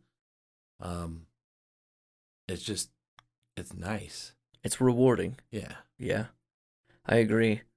I think that the next step for the podcast, as far as getting some video stuff going, I think painting side by side would be awesome to get, all three of us at the table and, painting, maybe working on the same game, just trying to knock something out, or working on, one figure for our D&D campaign would be a really great way to start, because that's not a lot of, work overall, just one figure. But I definitely see, painting being something that I want to continue to grow as a painter, which is something I never thought I'd be interested in doing it. I thought it'd piss me off because it's such a small medium. I mean, it's I thought I'd feel trapped, but at the same time, I sit down and I feel like the world opens up to me as a painter, which is completely opposite to my expectations as a mini painter. But I love it, and I'm extremely glad I got started on that as well. But I'd give painting a try again. It didn't. I'll buy the beer. It's a for like the problem is like where I'm just not an artistic person. It's a task for me. Yeah. And like there's tasks that I enjoy, certainly, and we all have things that it's like, everyone's got their favorite chore type of thing, Yeah. and not that it's a chore, but it isn't like it didn't help me relax. It wasn't like a calming thing, it wasn't, and it was enough of a focus that like I sat there and I did it, but it wasn't like the challenge was in my hands because I'm not coordinated that way. Like I didn't sit there Sure. and pound every button on my PlayStation controller and like do all kinds of crazy shit there. But like putting a thought into a physical form, whether it be a drawing or painting something, or God forbid I tried sculpting, like any of that, like it just like there's a disconnect. Like my brain just doesn't. Right. I mean, I have horrible handwriting. I can barely write my name correctly. So I'll get the disconnect in the sense that I'll be like sit down and want to work on a piece, and then 3 hours later I'm like, oh, I spent that much time on this. I didn't schedule that much time for this piece. See, but then it's like I see I want to do this, and then I just kind of get lost in it. and the very like I've painted 2, I think, figures ever, and I remember the biggest thing from the first one that I painted, I was like, wow, that like took like an hour. that was quick. Like that, I mean, it's not going to win any awards, but like ultimately it's fine. It would be table worthy, Yeah, and if it enhances the play, yeah, then that's a win. and it's fine. But I was like, man, I've heard Russ talk about how he'll spend 2-3 hours on a figure, and Yeah. I'm done in like an hour or less. And it's not like it's not It good. might Like just I be that probably I'm could have. slow. Well, it's a combination of like I'm doing a task and you're doing Yeah. art. Like the artistry and it shows in the quality. I mean, like there's also the fact that you've developed talent for it. So like me and you sitting down next to each other. Today, I'd probably finish a miniature before you, and it would look like I finished it way before you. Like it would look like yours did when you were getting started. Um, the uh, the big difference there is that you get into the art of it. For you, it's you want it to look a certain way. You want it to say something. For me, I want it to be painted. Yeah. I want it to be done. And for me, like, and I think you agree, Tyler, it's the only medium that and this is why I don't have a lot of the art from when I was younger, because I threw a lot of it away. It's the only thing that I can look at after and be like, it's good. Yeah. Which was kind of odd in a therapeutic way, because sure, I can still see mistakes or things I would do, but like I can look at it and be satisfied. And for me, that was quite a bit of a growth process. Yeah, being somebody who I mentioned before, I've been playing guitar and writing music since I was about 13 years old. That was one of the only mediums that I originally felt that I did okay, and it's because I got feedback from the crowd and the audience, and that was something that I love to do. I didn't love it as much when I was doing solo projects as much as I did with a band, because it was something that you could share that experience with. But painting, I'm finding that I'm still a pretty harsh critic with my own work, but it's because I see potential. And I saw that within the first mini that I painted. It took me about 4 hours. Yeah. But like you said, I scheduled 40 minutes in my mind. And then 4 hours later, I was like, oh, okay. And I feel better and refreshed after doing this. I thought I was going to be pissed off and give up on it real quick. But it's just blossomed into something that I continue to want to find time for, and haven't had as much or made enough time for lately. But the podcast is helping push that needle in the right direction. I for kind of me. get some of that with gameplay too, and in the sense that if you're only worried about winning or losing, no matter what it is, I teach my wrestlers the same, then the whole process isn't, you're worried about an end result and not the process, and you're not worried about getting better. Right.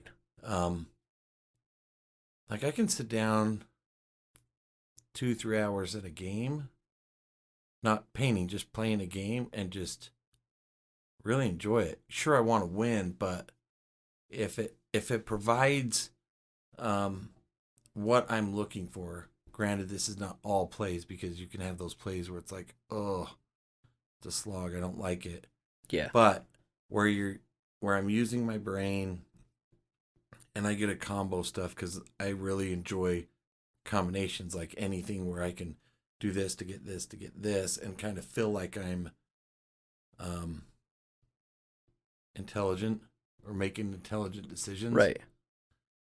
That is very therapeutic for me as well. Absolutely. So not just touching that artistic side, but sitting at the game table and feeling like I'm making intelligent decisions, because I think some of that, if we dive deeper, is in life we kind of get in our rut where it's, depending on if you've got kids and work, like you kind of just get to where you're doing the same thing. Yeah. And if you kind of push that and get to feel like you're using your brain, that is very satisfying. Definitely. Well, I think naturally human beings just want progress. Right. That honestly, like thinking about it in kind of those terms, that might be one of the closest ways that I actually engage with creating art is by figuring out my way to play any given game.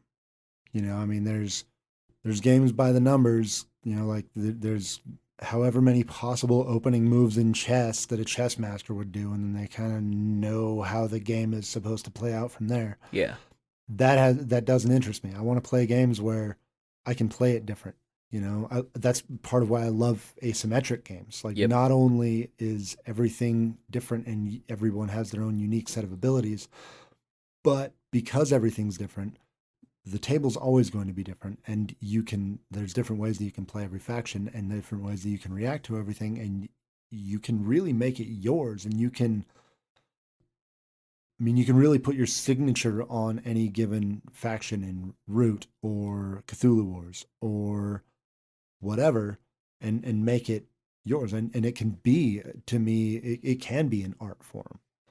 that's awesome. Or I or never thought similar, about it or like that, but or it's something absolutely similar to an art form. I mean, it's certainly not, it's not like I'm painting a picture. It's not like something that anyone else can enjoy, but I feel like that's the closest that my brain gets to that feeling of creating art, because I know that creating art is a different feeling than consuming it. for sure. Well, I think that's a valid connection, a valid similarity in that when you make that play that just blows your own mind, like that's a rewarding thing.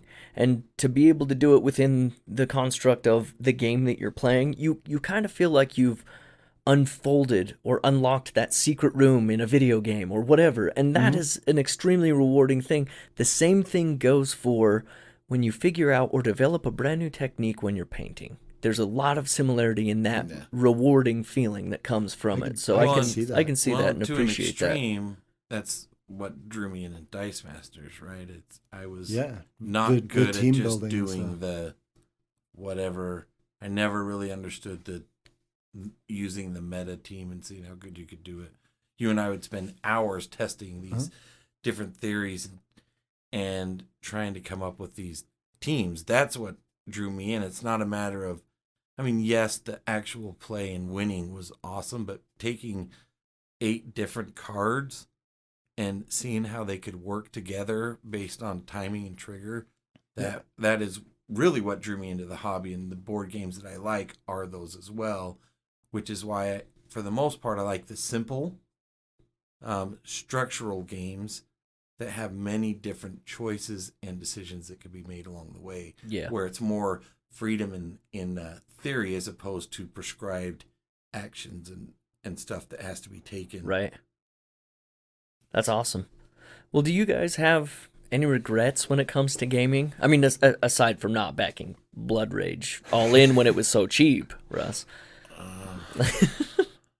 I've, an unexpected or somewhat unexpected at the start of me really getting into the hobby. I mean, some might call it a benefit, I guess. I've actually lost a lot of weight through gaming. It's only been in the wallet though, so that's like a bit of a problem. But my wallet's gotten awfully light, man. Like there's, as far as like regrets go, the regrets are isolated. I and it's not like any real regrets. It's more of like I recognize mistakes. Excellent way to put It that. was a mistake for me to buy Mage Knight at all.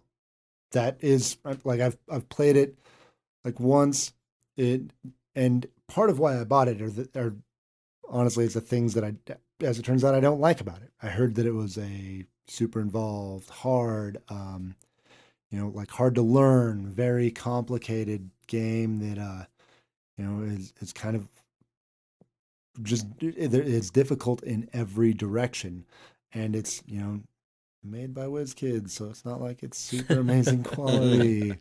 And like whatever story is there is kind of coming out of you rather than being told. And I remember reading things from people being like, yeah, I basically have, like I will start a game of Mage Knight and it will sit there set up on my table while I play it, for a couple hours here and there for like the whole week so I can really take my time with everything. And I was like, hey, that sounds great. And then I played it and I was like, uh, okay, I can see where that would be cool, but I need to put this away because my kids are going to destroy it in 12 minutes if I Yeah. don't. If I walk away from this table, this thing's going to get nuked, Yeah. and that I should never have bought Mage Knight. And playing it, I should really probably try it again because it's been a while since I tried it, but I just didn't enjoy it. Yeah. Gloomhaven is almost a mistake also, with the key difference being that I really enjoyed Gloomhaven when I played it. It's just that type of game is such a commitment that I kind of don't have the means to commit to Right. yet. I still hope to get there one day, but those are the kind of things that, like I don't regret buying Mage Knight. I got it used. I got a good deal on it. Yeah. And if I really regretted it, I'd take the time and sell it because I totally could. Definitely. But like, it's things like that. There's others that, aren't coming straight to the top of my head that are similar to that. Yeah. That, it's not like a regret per se, but I recognize that I made a mistake. There was when I was playing a lot of competitive Dice Masters, there was times that I probably shouldn't have gone to the tournament because I wasn't in a great mood. That's actually the thing I was going to say for myself. There was times that, especially with Dice Masters, that I spent a ton of money on a game that was not popular enough to be considered an investment at all. Like, not that I'm certainly not an investor. I'm very much a collector and player with my games. I don't expect, like, if some crazy thing happened and it was like, all right, tomorrow I have to start selling off my board games and I have to sell them until they are gone. I know that I'm going to get a fraction of what I paid. With Dice Masters, that fraction was so damn small. Like, I mean, honestly, like, so I ended up, I sold my collection, all my stuff, and I sold it for, it wasn't even that long ago. I traded a couple of games and then got some cash, and I want to say it ended up being like $350, $400. Right. I don't know how many, but I'm sure that it's a few thousand that I was into that. Yeah. Like, solidly, I was probably like, I'm guessing that I got maybe 10%. I might be in the 15 to 20, but like there's no way I got more than 20% of what I put into it back out of it, and I'm probably more around 10 without, like, and I wasn't keeping track. When you're spending $1 a pack, it's whatever. But when every set comes out and you spend like 150, $200 on booster boxes, and then you spend $40 on the binder to keep everything organized, and then you spend $5 on the bead box to keep all the dice organized, and you spend $20 on sleeves for all of the cards for the set. Yeah, like $15 a person to go play the tournament. Oh yeah, and then there's the $5 to $20 per tournament, and at one point we were playing 5 nights a week regularly for $5 a pop. See, so that's weird too, because I have all of those sitting on my shelf. I think I did better on my trade for my D&D. I did pretty well because I got a stack of games. Yeah. But I look at that and I think I regret it, but I don't, because without it, I wouldn't be where we are now. No, so it's like this inner battle with that. It's like, that's so much money. Yeah, I absolutely don't regret getting into Dice Masters the way that I got into it. Objectively, mistakes were made. Definitely. Like I put the time and effort that I put in is 1,000% worth it. Like those memories aren't going anywhere, and they are some great memories. There was more responsible ways for me to get rid of my money. Yes. Like throughout the entire thing, I like collecting every single set and getting every single card for the first 9 or 10 sets. That's impractical, completely unnecessary. And And not only that, but like you look at the amount of waste because you end up with doubles and triples Oh, and yeah. octuples of most of the Cards common and cards dice while and you're all of it, chasing yeah. those rare ones. The amount of like it's bad for planet Earth that there's those dice that I put out there with Yeah. nothing, like no reason. Like there's Much different than Magic, where like if you don't want your Magic, it's pretty easy to move that stuff. Yeah. It has a history where WizKids just didn't provide enough for the competitive side of the game to actually build a history. Yeah. I mean, to be fair, they're still trying to keep it going, so we won't go there. But Right. it's not like it's a discontinued game. It's just a discontinued game. So for me, kind of transitioning from where we were with Dice Masters, when we started to get into games, I was so desperate to add games to my shelf that I was looking for a lot of games that were inexpensive, right? That I felt like I was getting a good deal on.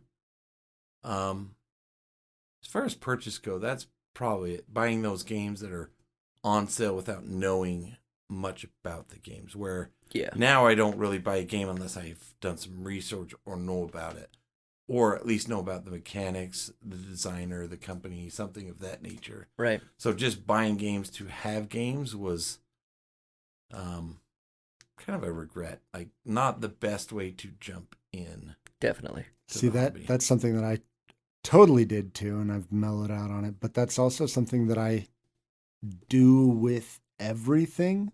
Like, I have 40 or so New Era 5950 baseball caps. I literally probably have 200 t-shirts. Like, that's it's just how I am. Yeah. I like to get things, and if we jump into like the psychology of that, I think it's growing up poor and stuff like that. I like getting stuff that I didn't have and wasn't afforded the opportunities as a kid. Which, it's hard giving poor kids money because they don't know what to do with it responsibly. Relate very much to that. And it's I'm still not like good with my money and my finance, but I'm getting better, and I'm definitely good at like working enough to make up for my irresponsible behavior. Right. Yeah. That, like there's it works out. Like I'm certainly, I'm not gonna. I know well enough to not put myself in the poorhouse or miss a mortgage payment in the name of board games. Yes. But that's not to say that 10 years ago I might. Like then, like I think about back when I was in my early 20s, mid 20s, like I was irresponsible enough. That might be exactly what would have happened. Yeah. But I wasn't as into board gaming. I was more into like drinking and like at a certain point you just don't have $3 to buy a shot. Like right. And so like the rapid collection based on that box looks neat, that name sounds familiar, that mechanic is cool. Right. I like mistakes were made, but I have a hard time saying I regret it because I like that's to say that I regret that, like that would be opening like a real big can of worms in my own psyche, and it's like, man, I'd have to reevaluate a whole bunch of stuff in my life, man. Well, I'm glad that I asked both of you to kind of go through that, because if I was to say what I feel like I may regret or moments that I may wish that I could have approached differently, you both summed it up with Kenneth in, the way that you went about Dice Masters early on. I did the exact same thing. And with the way that you picked up games for the sake of filling the shelves, I did the exact same thing. So, just for the sake of not repeating what was already said, I did exactly what both of you did. But on top of that, the only thing that I really feel like I may regret is going to the tournaments with the mindset that I shouldn't have gone in. And blowing up you on often- Jared and blowing up in moments and just letting things get to me on a level that was unhealthy. I didn't You- approach competitive gaming with the best mindset early on. You showed up to win a few times, and that's didn't go hard well. because literally 50% of the people there are going to win Yeah. any given round because that's how it works. Someone always loses, and when it's a head-to-head game, there's going to be half the people there. Really, like you think about like our Euro League, there's going to be 4 players at every table. A quarter of the people are winning. Yeah. 75% are losing every single week Well, that we show up. To even say that I regret those moments would be not completely honest, because I learned a lot about those experiences, and I learned a lot about myself and what I want out of a game and what I want out of the experience. So it's not to say that I didn't learn something from those moments, as embarrassing or as unprofessional, so to speak, as they may have been in the moment. I'm glad that I went through them because I was able to learn something from the awkwardness. We've had that. I mean, for me, it wasn't necessarily showing up to win, and the end result was showing up to win. But I had some teams that I was just emotionally attached to. Like I had put in so many hours that it wasn't even about necessarily winning the game. But for me, the way I approached Dice Masters was much more about trying to disrupt the meta than win a tournament. I wanted to show that I could win with these cards or this team. Yeah. And you could do something different than is the low-hanging fruit. So I would become irritated. I saw both of you guys get like irate and walk out of the store. Yeah. I never did that, but I am a potty mouth with an angry face, and like with 10 years of doing physical manual labor and hauling myself up trees, like I understand that I can be an imposing figure, and I've seen a look after a cup, like from a few people sitting across from me after I lost a game, and I kind of quietly made my feelings known, and I saw that look of like I'm uncomfortable, and I don't want that. Like Right. I may not I feel like there's no version of me finishing this thought without sounding like kind of an asshole. But the fact is, like, I know that I don't look like any version of the stereotypical nerd. Right. And I don't like thinking that I'm making those people uncomfortable or feel like that I'm not one of them. I don't like when I walk into a game store and they look at me like, Monopoly's over there and Cards Against Humanity's over there, bud. Yeah. Yeah. And similarly, I don't like when my fellow nerds look at me like, yo, is this like kind of big dude like gonna yell at me or like beat me up or something? Like, what's going on? Like, I don't like either side of that, and those situations I never liked, and I've tried to become a more gracious loser to varying degrees of success. I mean, we're all human, but Absolutely. But I do feel like I've gotten better at it. I also, that's kind of a benefit of having a regular game group. I can go off on you guys, and you guys know I'm just being a blowhard, and I'll be and I'll be over it in 5 minutes. Yeah. Like by the time we put the lid on the bad when we leave, we're cleaning up a game, and there's just this message. Yeah. It's like by the time we put the lid on the box, I'm over it. Right? But and everybody's all right. What's the next game? Yeah, or it's all right. Well, that was fun. Let's head home. Like Sure. It's whatever. But like having that regular group can contextualize the sporadic tempers and the minor misbehavior. Like there's certain things that like there's obviously still a line, but like we've got a better idea of where we can be on the line. I mean, most of our group is a bunch of I mean, like there's kind of a bunch of Mormon fellows, and I'm a potty mouth. Like I'm always. The only time that I'm not a potty mouth is when I am in front of someone and I'm on the clock at work and I'm getting paid to speak like a professional. And on this podcast, the Right. rest of the time, it is R rated. All sentences, all the time, everything is R rated. And they've learned that, like, yeah, you know, I'm a potty mouth and I talk like an uncivilized animal, but at the same time, I'm not like a total dum dum, and I don't lean on profanity as No. a crutch for a lack of intellect. It's just me. I'm just This is how like, it yeah, comes out for sure. you know, and as far as like, you know, the times of throwing temper tantrums and getting better about it, man. No one gets better on the good days. You don't grow when it's easy.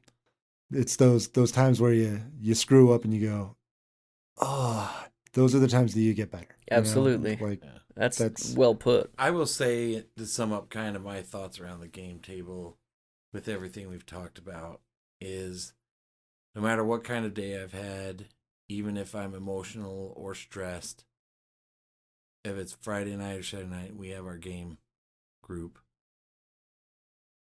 It's always better by the end. You know, whether I'm irritated or upset at the start of the night, by the end of the night, 2 or 3 in the morning, it's a good day. And, you know, that's needed Yeah, after a week. definitely. So I feel very lucky, blessed to have the group that we have that is continually getting together. I understand that some people hit and miss, but man, I just feel lucky that we have a group that's constantly getting together to play. Definitely.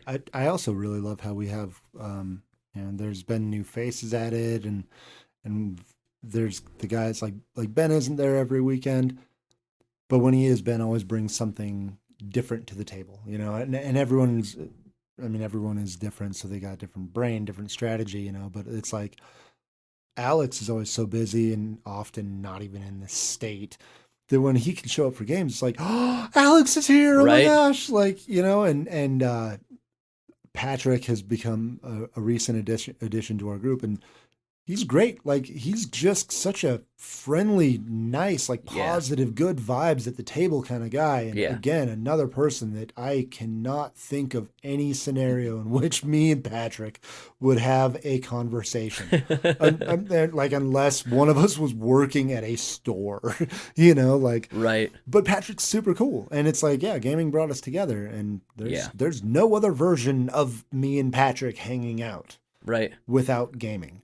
But now, But I mean, before game night, hey, let's get together and go get something to yeah, eat. I mean, the way that I usually put it, because I'm often, me and you are often like some of the last people to get there at the start of game night. Yeah. Ben often comes in like later, like in the middle, and sometimes you show up in the middle.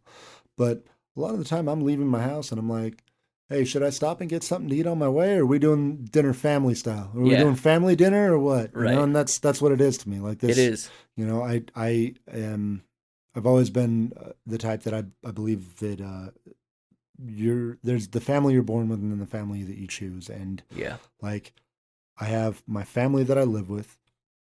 I've got obviously my extended family that I was born to, but like I married my wife and her kids, and her sister lives with us, and my niece. Like that's the family that I chose at home. Yeah. I've got the guys that I work with that I spend a third of my life with at work.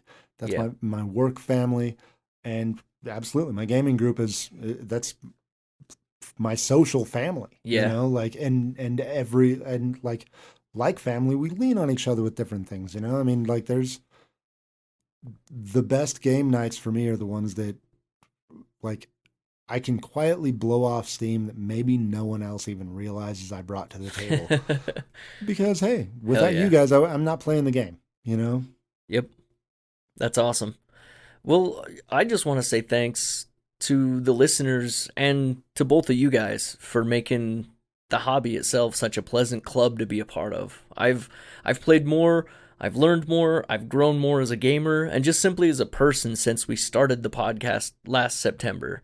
And I look forward to continuing this personal progress. So thanks again. Yeah, dude. Like I love that we brought up having the podcast, and you were like, I've got a studio. Dude, like, let's just do I'm it. itching. Yeah, it didn't take long. Yeah, dude. And it's awesome that there are people listening out there. Right? And, well, you just people that are listening, be a part of the show with us. yes, please. Like, instead of me and instead of us just rambling on whatever we want for a couple hours at a time, hit us with what you want to hear from us. Absolutely. If anybody if you want to join the Discord, let us know. Hit us up. Be a part of the show, because I know that listeners are out there because the numbers continue to grow, which is awesome. And if you're introverted, reach out to a group of introverts, because we're definitely not going to be anything but inviting. So do it. Reach out. Let us know what you want to hear. If you want to be a part of the show, just tell us anything. Tell us what you had for lunch. I really don't care. But overall, please rate and review the show on iTunes, Stitcher, Spotify, or whatever podcatcher that you use, or send us an email to thelategamepodcast@gmail.com. You can also find us at thelategamepodcast.com. And once again, thanks for staying up with the late game.